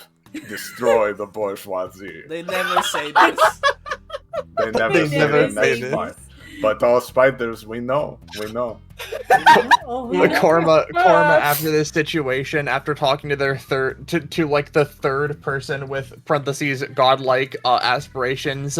Wow, Vincent, I don't know what to do about this, man. One of my friends is telling me about destroying like a tower or something. Oh, tell me about it. Yeah, tell me about it, man. Oh, who would ever want to do that? Like, second Kormas hit the towers. Think all towers should just stay where they were without anyone interfering with them or something. You know, just sounds like a good idea to me. Kitty going back to the house. Venus Mellow. What the fuck? Venus Mellow, we need to have a conversation. A spider wants to dismantle the bourgeoisie. I don't know Anyhow, what to do. It wants so, to be involved. Thank you so much for streaming, as well as the rest of you for playing. Take us out, Salim. Well, if you enjoyed yourselves and you want to know when, where, how, why, you can return to Disney World you should make sure to join our Discord server. Fine dining. I almost did the thing that I did last time where I typed exclamation mark hint, for archipelago. But it's actually exclamation mark Discord. If you make your way to fine dining, don't forget to log your funny key at certain chat points to unlock the key and get a key ring or something. I hate brother key. I am begging you to shut up. I'm begging you to shut up and so I end the stream. Anyway, you should. So yeah, make sure to join our Discord if you enjoyed what you saw here and you want to know when we're doing more of it, whether it's more mainline DBA or more spin-offs or whatever else. And thank you all for watching. Couldn't do this the way we do it without all of you, as always. And of course, big thank you to my fellow players here today, quote unquote, as well as GMs, Iris and Penny. Thank you everybody so much. Thank you so much. Yuck. Yuck. Yuck. And in the interest of getting the hell out of here, until next time, thank you one last time. Good night, and say goodbye to chat, everybody. Bye-bye, Be gone from this place and get out of here.